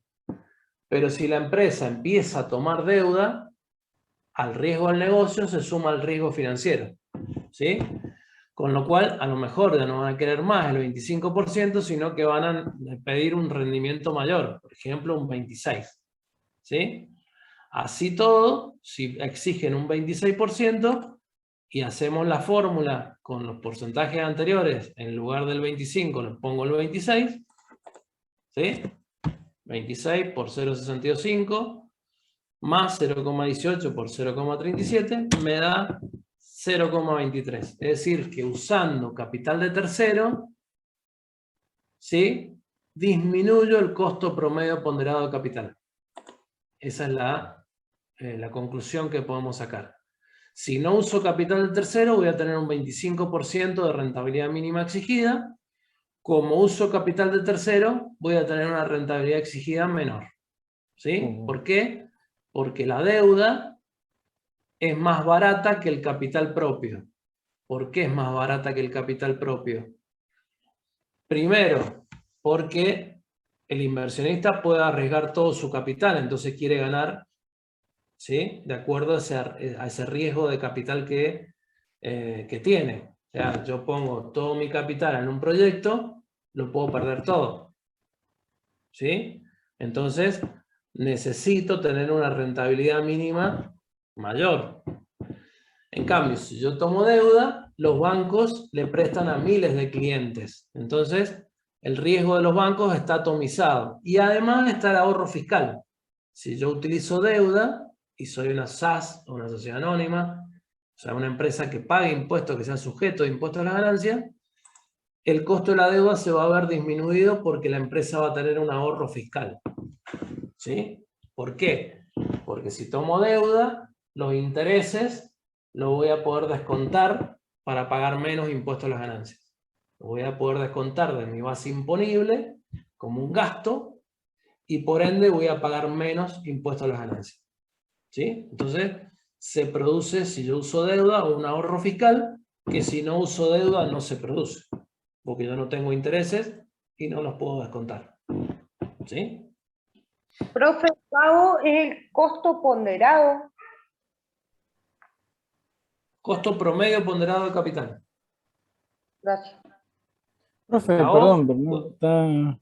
Me costó entender que el KC es el porcentaje del costo, o es el costo de capital propio, es el porcentaje que quiere ganar la empresa, por lo que acaba de decir, lo escuché mal. Costo de capital propio es, ¿vieron cuando empezamos a ver el tema este? El rendimiento mínimo exigido por los inversionistas para poner su capital en un proyecto, Sí. o en una empresa. Bien. Cuando decimos rendimiento es rentabilidad, ¿sí? Es la Sí. rentabilidad mínima exigida por los inversionistas por poner su capital propio en el proyecto o empresa. Pero acá, pero en esa fórmula, perdón, usamos capital propio y el capital del tercero. Bueno, por eso la fórmula prevé en el primer término el costo del capital propio y en el segundo término el costo de la deuda. Lo que te da como promedio el KO, que es el costo promedio ponderado de capital. El Ponderado WD, es entre deuda y capital propio. profe, perdón, el WD creo que era. El WD o el WC es la proporción de capital propio De tercero. en el capital total. En el ejemplo sería, uso capital propio 500.000, uso deuda 300.000, o sea que en total el capital que tiene aportado el proyecto, capital financiero, ya sea propio o préstamo, son 800.000. ¿Sí? Entonces, la proporción de capital propio sería 500.000 dividido 800.000.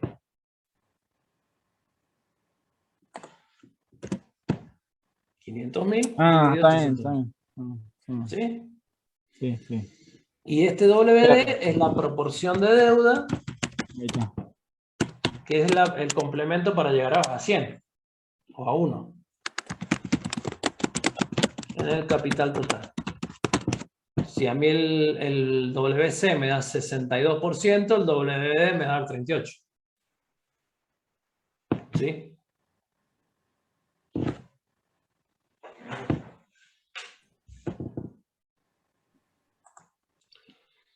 Bien. Acá tengo un ejemplo de la tasa de rendimiento requerida.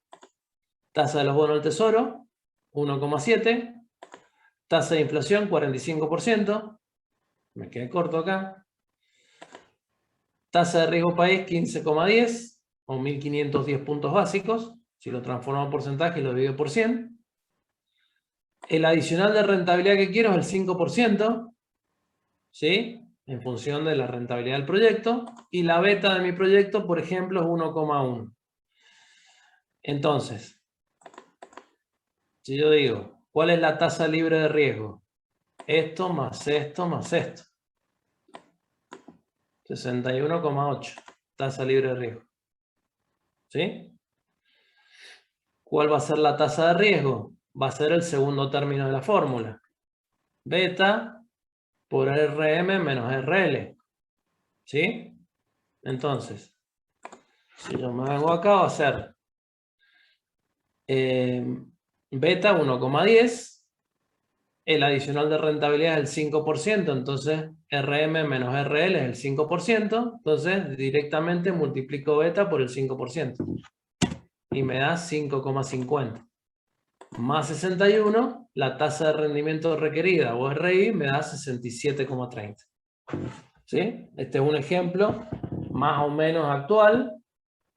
Lo que les decía al principio, que da que realmente pocos proyectos sean rentables hoy en el país. ¿Sí? Por la inflación, por el riesgo país, etc. Perdón, el Imagínense. 67, perdón, profe, el 67, es 67,3 interesante. es la rentabilidad mínima exigida por los inversionistas para poner su capital en este proyecto. ¿Y lo sacó de dónde? De lo... Eso me 60. quedé... Ah, perdón. Porque esa fórmula. Ah, está en el A suma todo. 61,8 es la tasa libre de riesgo, la Sí, beta perdón. 1,10 y ese segundo término es la adicional de rentabilidad, el 5%. Entonces 1,10 por 5 me da 5,50. Todo el segundo término. ¿Sí? Con lo cual, el RI, o la tasa de rendimiento requerida, es la suma de los dos. 67,3. ¿Sí? Bien. ¿Qué podría ser? Si yo tengo 61,8. Muy alentador el panorama, profe. ¿Cómo?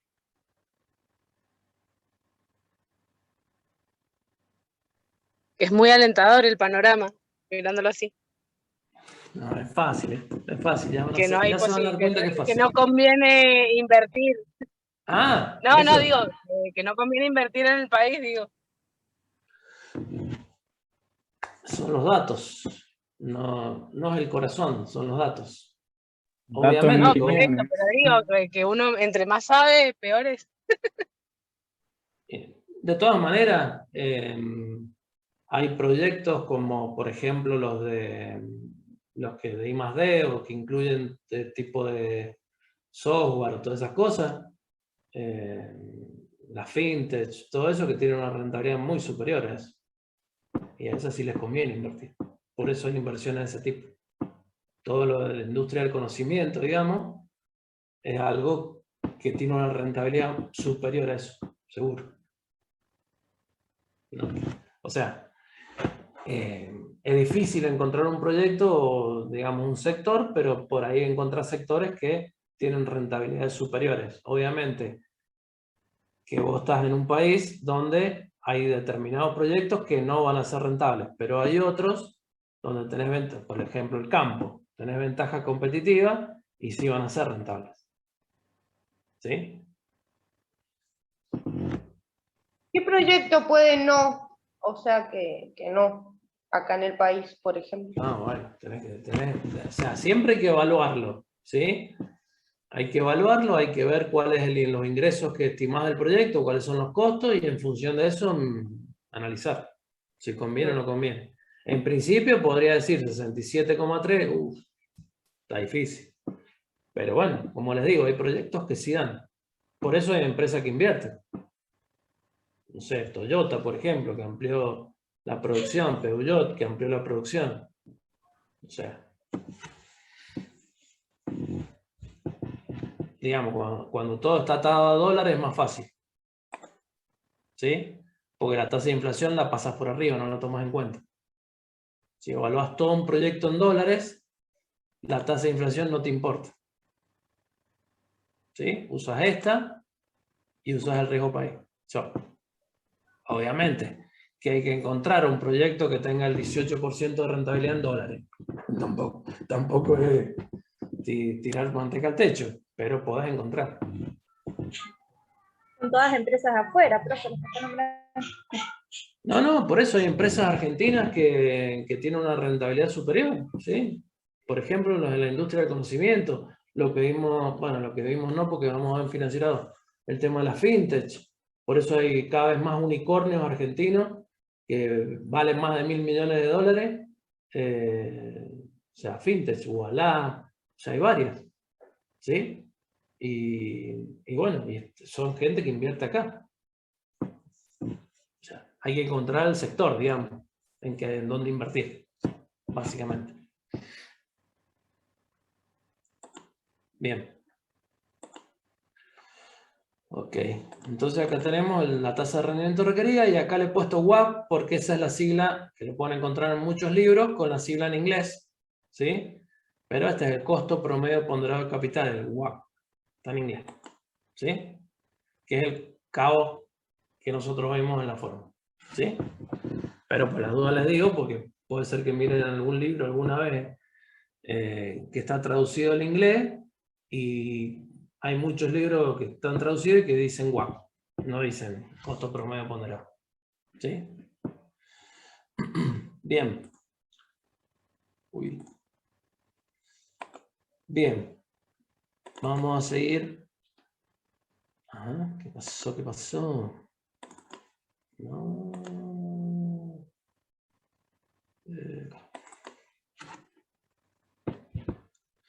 Bueno, volvemos a las diapositivas. Habíamos quedado en esta. Obviamente, si la empresa, además de financiarse con acciones comunes, o sea, capital propio, lo hace con acciones preferidas, vamos a incluir un tercer término en la fórmula, que no es tan común. Simplemente lo hacemos por si se da el caso, y para complicar un poco el tema,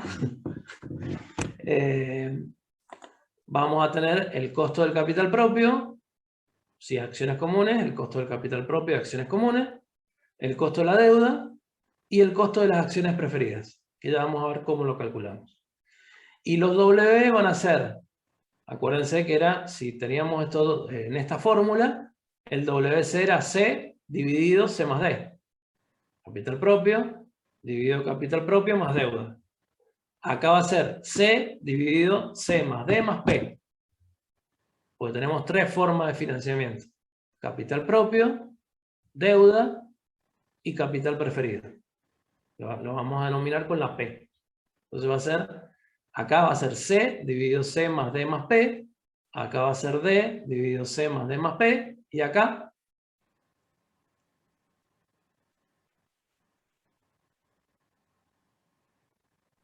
Y P dividido P más C más D. muy bien. P dividido C más D más P. ¿Sí? Todos los W, la suma, me tiene que dar 100% igual a 1. ¿Sí? Si los tomo en tanto por 1, me tiene que dar igual a 1. Si los tomo en porcentaje, me tiene que dar igual al 100%. La suma de los tres. O la suma de los dos. Si estamos en esta fórmula más reducida. ¿Sí?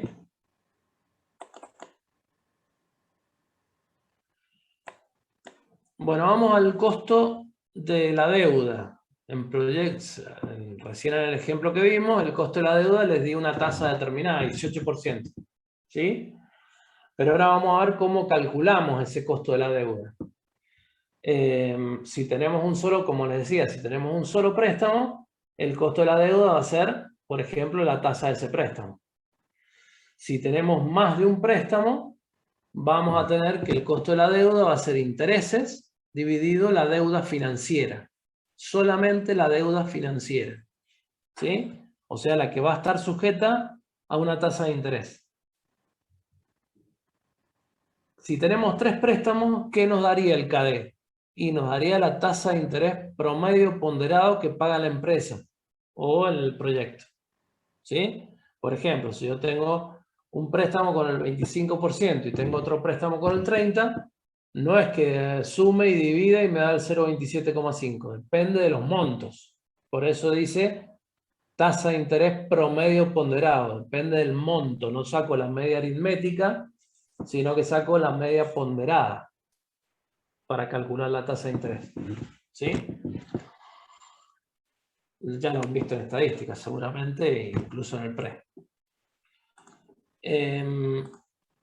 El tema impositivo en el caso de la deuda es muy importante porque usar deuda, como les decía recién, produce un ahorro fiscal, por lo cual la tasa que reciben los acreedores, supongamos, tenemos un préstamo que tiene una tasa del 25%. La tasa que reciben los acreedores es del 25%, pero la tasa que efectivamente paga la empresa, ¿sí?, está disminuida por el ahorro fiscal. Se reduce por el ahorro fiscal. ¿Por qué? Porque los intereses de esa deuda los podemos descontar de la base imponible y pagar menos impuestos a las ganancias. Entonces, la tasa que efectivamente termina pagando la empresa, la tasa de interés, se reduce. Es más chiquita que la tasa que recibe el acreedor, o sea, por ejemplo, el banco. ¿Sí? Entonces la fórmula queda, vamos a tener un costo de la deuda antes de impuesto, que es interés sobre deuda, y vamos a tener un costo de la deuda después de impuesto, que va a ser el costo de la deuda antes de impuesto por 1 menos la tasa impositiva.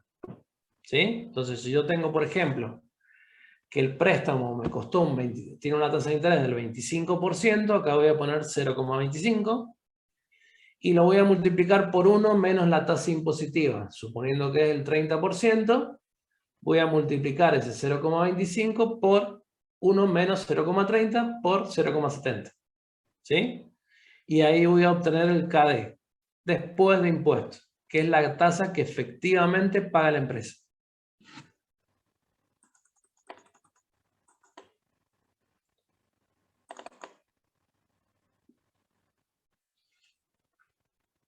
Veamos un ejemplo para ver por qué se produce el ahorro fiscal. Yo comparo dos empresas. Una empresa A que tiene deuda, una empresa B que no tiene deuda. Entonces, tengo que comparar dos empresas que tengan un resultado operativo similar. Por ejemplo, 800.000. Si la deuda es 1.200.000 y la tasa de interés es el 25%, la empresa paga el 25% sobre 1.200.000, es decir, 300.000. Con lo cual el resultado antes de impuesto a la ganancia es 800 menos 300, 500.000. En la empresa B que no tiene deuda es 800.000. Con lo cual el impuesto a la ganancia, que suponemos que es el 30%, va a ser 500.000 por el 30%, 150.000. Es decir, que me va a quedar un resultado neto de 350. Y en este caso, que la empresa que no tiene deuda va a pagar 240.000 de impuesto a ganancia, o sea, el 30% de 800.000. Con lo cual, la empresa que tiene deuda tiene un ahorro fiscal de 90.000. Esta paga 150.000 de impuestos, esta paga 240.000. La diferencia es 90.000. Es mi ahorro fiscal. Lo puedo sacar también como el 30%, que es mi tasa de impuesto a la ganancia, del interés. 30% del interés es el 30% de 300.000, es 90.000. Es el ahorro fiscal.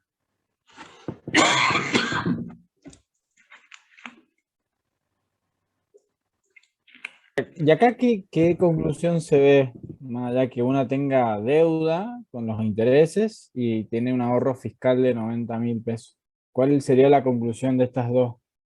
Bueno, vamos a la pausa y volvemos Y ya, volvemos. porque está por cortar. Entonces no tengo que empezar a contestar y después queda. Ya te contesto cuando volvamos.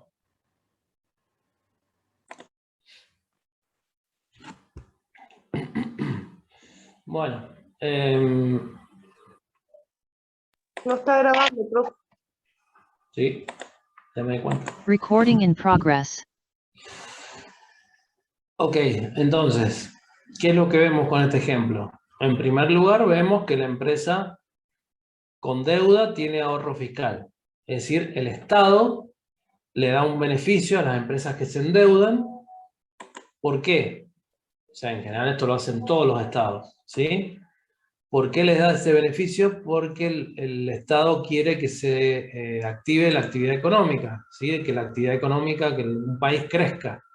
Entonces, una forma de crecer más rápido que tienen las empresas es a través del capital de terceros. Por ahí no en el momento de iniciar una empresa, pero sí en el momento de que se plantee el crecimiento de la empresa, el capital de terceros es una ayuda muy importante porque el capital propio tiene un límite, ¿sí?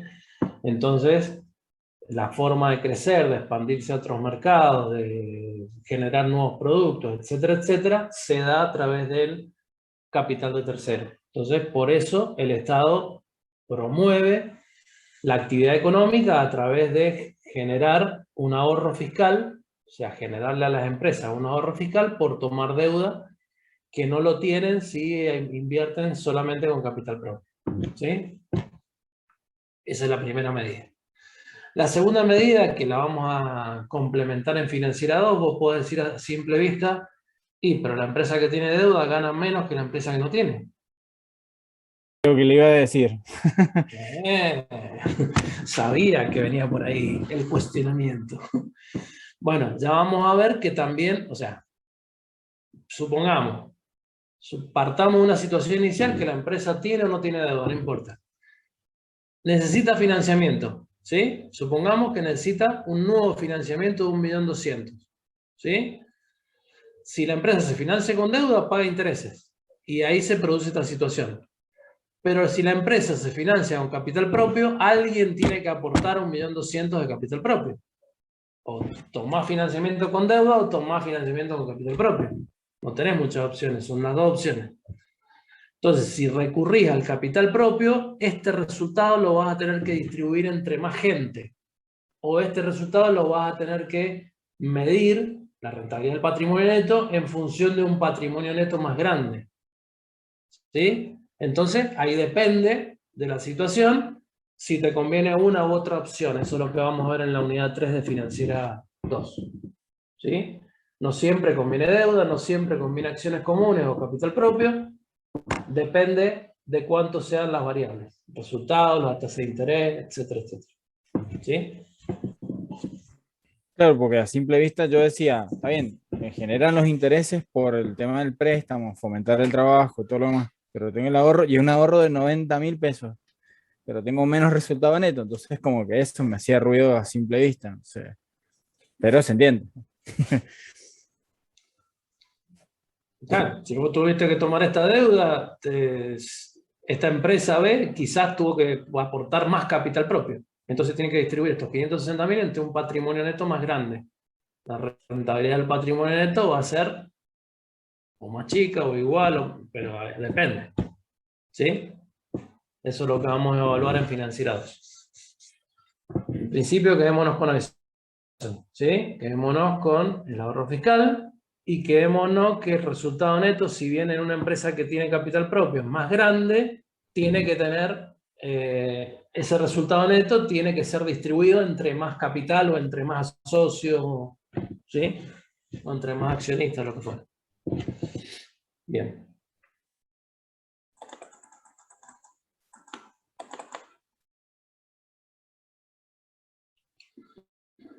Entonces, el costo de la deuda, vamos a calcular el antes de impuesto, intereses sobre deuda.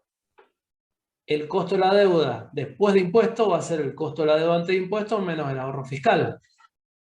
El ahorro fiscal, por lo que vimos acá, es el costo de la deuda antes de impuesto, o sea, los intereses, son los 300.000 pesos de intereses, por la tasa de impuesto a la ganancia, el 30%. ¿Sí? O sea que el ahorro fiscal son los 90.000 pesos que hemos visto. Si lo ponemos en la fórmula, va a ser KD igual al costo de la deuda ante impuestos, saco factor común, por 1 menos T. ¿Sí? Saco factor común, costo de la deuda ante impuestos. Y esta va a ser la fórmula con la cual vamos a calcular el costo de la deuda después de impuestos. Este costo de la deuda después de impuestos es el que vamos a colocar en la fórmula del costo promedio ponderado de capitales, el KO. ¿Sí? Este. No este que es interés sobre deuda. O sea, vamos a poner en la fórmula el costo de la deuda con el ahorro fiscal ya restado. ¿Sí?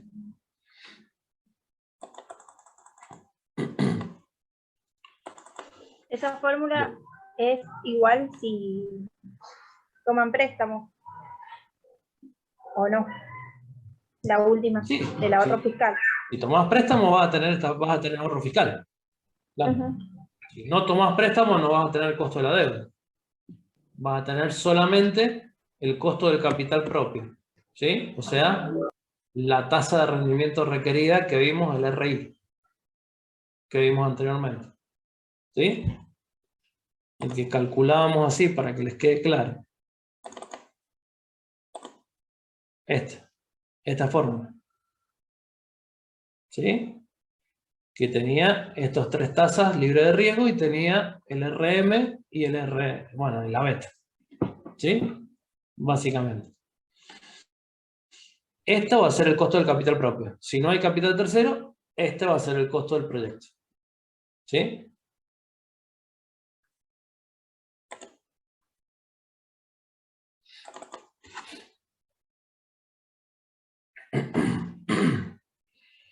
Bueno, parece que hoy no vamos a llegar a ver en la práctica. Vamos al costo de las acciones preferidas. Y les doy toda la teoría y ya el miércoles lo volcamos en un ejercicio y les doy otro ejercicio para que hagan ustedes. Profesor. Bueno, vamos juntos. El costo de las acciones preferidas ¿Qué son las acciones preferidas y qué diferencia hay con las acciones comunes?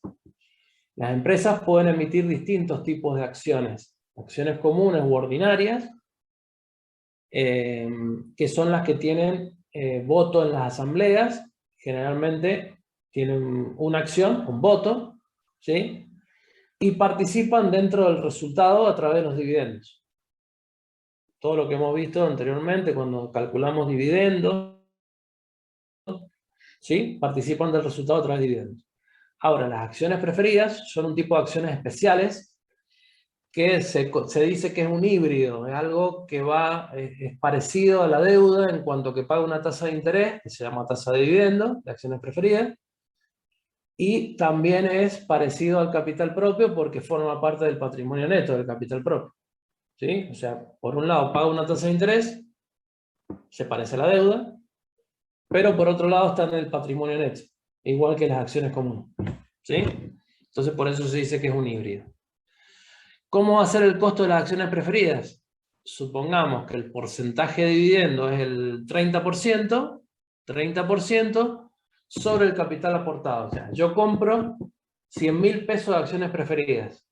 Esas acciones preferidas me van a pagar un dividendo del 30%. Entonces, todos los años yo voy a cobrar 30.000 pesos de dividendos. ¿Sí? ¿Cuál va a ser el costo para la empresa? Ese porcentaje de dividendos, 30% sobre el capital aportado, supongamos 100.000. Si la acción tiene, acciones preferidas, tiene un valor de mercado, voy a dividir la fórmula, digamos, el numerador que vimos recién, lo voy a dividir por el valor de mercado de las acciones preferidas. ¿Sí? Entonces, lo puedo calcular en valores unitarios o en valores totales. Número de acciones aportadas, por ejemplo, 10.000 acciones, las emití a 10 pesos, 10.000 por 10 va a ser los 100.000 que les dije recién, ¿sí? 30% sobre 100.000. Y el precio de cotización, supongamos que está no en 10, sino en 11, ¿sí? 10.000 acciones por 11 va a ser 110.000. Entonces voy a tener el porcentaje por los 100.000 dividido 110.000, ¿sí? O lo puedo calcular en términos unitarios. Valor nominal 10 pesos, precio de cotización 11 pesos. Entonces hago 30% por 10 dividido 11. ¿Sí? De cualquiera de las dos fórmulas, de las dos formas que lo calculen, me tiene que dar exactamente igual. Lo más fácil es calcularla con los valores unitarios. ¿Sí? Esta última forma.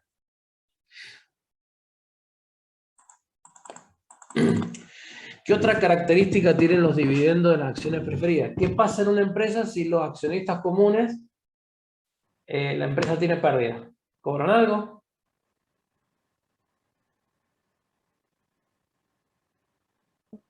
No. No Tienen cobran. pérdida, no cobran nada. Si el dividendo es cero, no cobran nada. Claro. ¿Sí? En cambio, las acciones preferidas tienen un dividendo que es fijo. Se dice que es fijo por ese 30% ejemplo que pusimos. O sea, todos los años va a ser el 30%. Y es acumulativo. ¿Qué quiere decir que es acumulativo? Que si un año la empresa tiene pérdida, el dividendo no se paga. Pero ese dividendo del año 1 se acumula el año 2. Entonces, en el año 2 cobro primero el dividendo del año 1 y si hay plata, cobro el dividendo del año 2. Entonces, primer año no tuve ganancia, tuve pérdida, no cobré nada. Segundo año la empresa vuelve a tener ganancia, entonces paga el dividendo de acciones preferidas del año 1 y si le alcanza, paga el dividendo del año 2. ¿Sí? Por eso se dice que es acumulativo. Esa es una de las características que tiene el dividendo.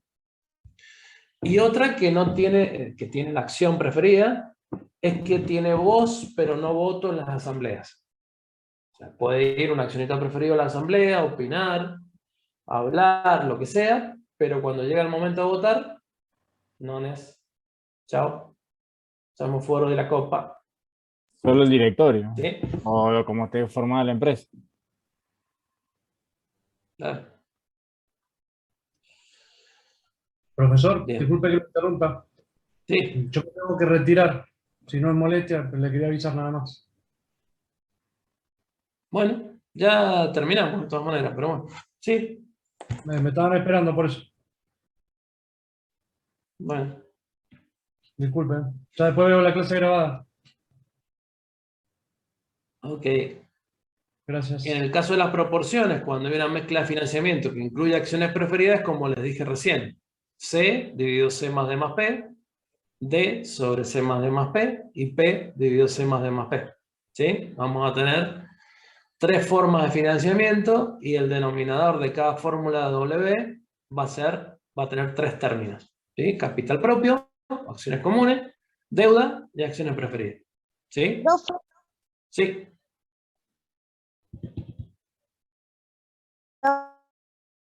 No, no se escucha. Se entrecorta. Si ahí me escucho. ¿Me escucha ahí? Se entrecorta.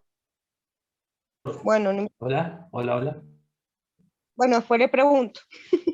Ahora sí. Ah, ¿se escuchó? No, que si el porcentaje... Ahora no. Ahora no. El porcentaje y ahí se quedó. Bueno.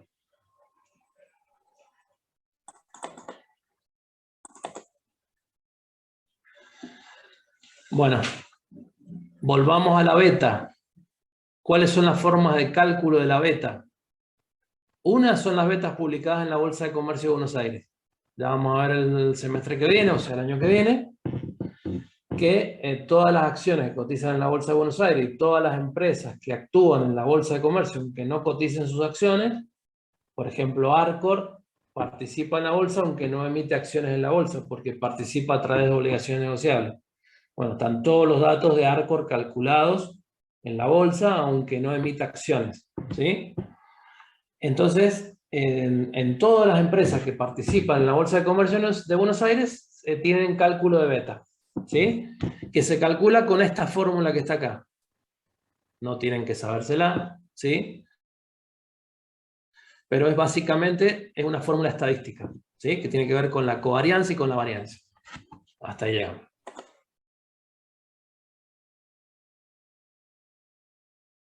El porcentaje de dividendo, lo que me preguntaba Mariela, puede ir cambiando, puede ser variable.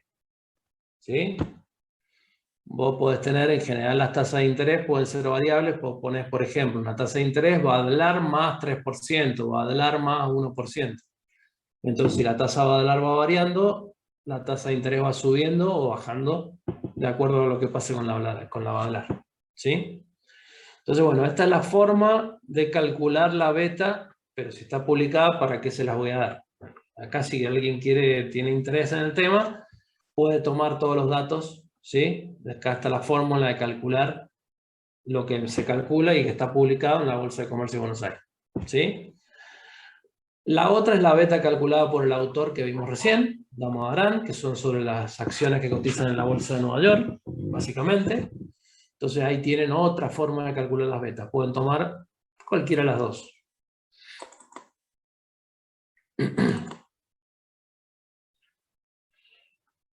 Esos son métodos objetivos que están basados en valores de cotización.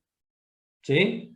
Entonces se denominan métodos objetivos. Pero también hay métodos subjetivos de calcular la beta, donde tenemos dos métodos subjetivos. Uno es el método del documento de investigación de Pablo Fernández, del IES, del Instituto de la Universidad de Navarra, en España, que dice que, en síntesis, es un documento extenso, pero dice que las betas nos dicen que son, o sea, las betas calculadas, las que hemos visto en la diapositiva anterior, son betas históricas, ¿sí?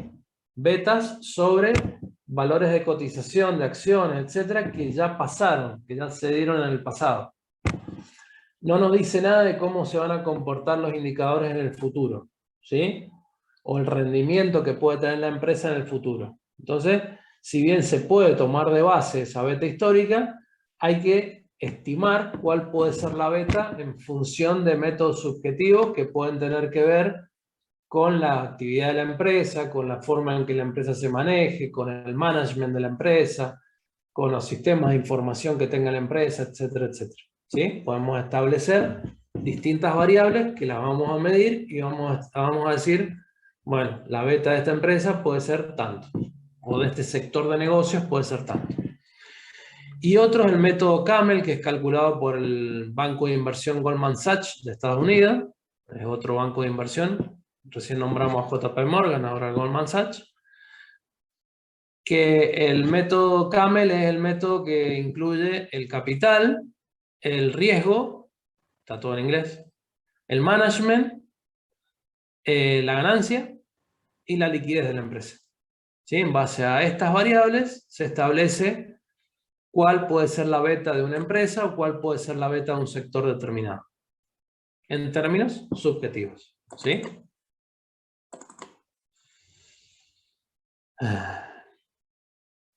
Bueno. Y por último, última diapositiva, el costo de capital de un proyecto, o sea, supónganse que tenemos una empresa, ¿sí? La empresa puede tener un costo de capital determinado en función del capital propio y el capital tercero que tenga, pero si vamos a calcular el costo de capital de un proyecto, solamente va a ser igual al costo de capital de la empresa si se dan tres factores. El primero, que el proyecto tenga un riesgo similar al riesgo promedio de la empresa, ¿sí? Que invirtamos en un sector de negocios que tenga que ver con las inversiones que tiene la empresa en un momento determinado, que no invirtamos en algo que es, por ejemplo, mucho más riesgoso. La segunda es que la relación entre capital de tercero y capital propio se mantenga. Si la empresa tiene, por ejemplo, un ratio de endeudamiento de 1, que cuando hagamos el proyecto mantengamos ese ratio de endeudamiento, es decir, que usemos 50% de capital propio, 50% de capital de tercero, por ejemplo. Y luego el tercero, que es el más difícil de cumplir en lugares sobre todo como Argentina, que al incrementarse el financiamiento que toma la empresa en un banco, por ejemplo, no aumente la tasa de interés que cobra el banco. O sea, si yo tengo X cantidad de préstamos y quiero incrementar mi toma de deuda, mi toma de préstamos, que la tasa de interés siga siendo la misma que me cobra el banco y que no me aumente porque tengo más riesgo financiero por estar más endeudado. ¿Sí? Bien. Estos son los tres factores que influyen en el costo de capital de un proyecto si lo comparamos con el costo de capital de una empresa. En síntesis, si vamos a calcular el costo de capital de un proyecto para ver si es viable o no es viable, es mejor partir de cero y hacer todos los cálculos que vimos de cero, o sea, no importando si la empresa tiene calculado su costo de capital o no, porque estos tres factores difícilmente sean así, se repitan. ¿Sí? Alguno probablemente va a cambiar y eso va a hacer que tengamos que calcularlo de nuevo. ¿Sí? Pero aparte del último, profe. Sí. Es como que re motivante. Qué triste. Y bueno, es Sí, lo sí, que está hay. bien. Es lo que sí, seguro. Bien.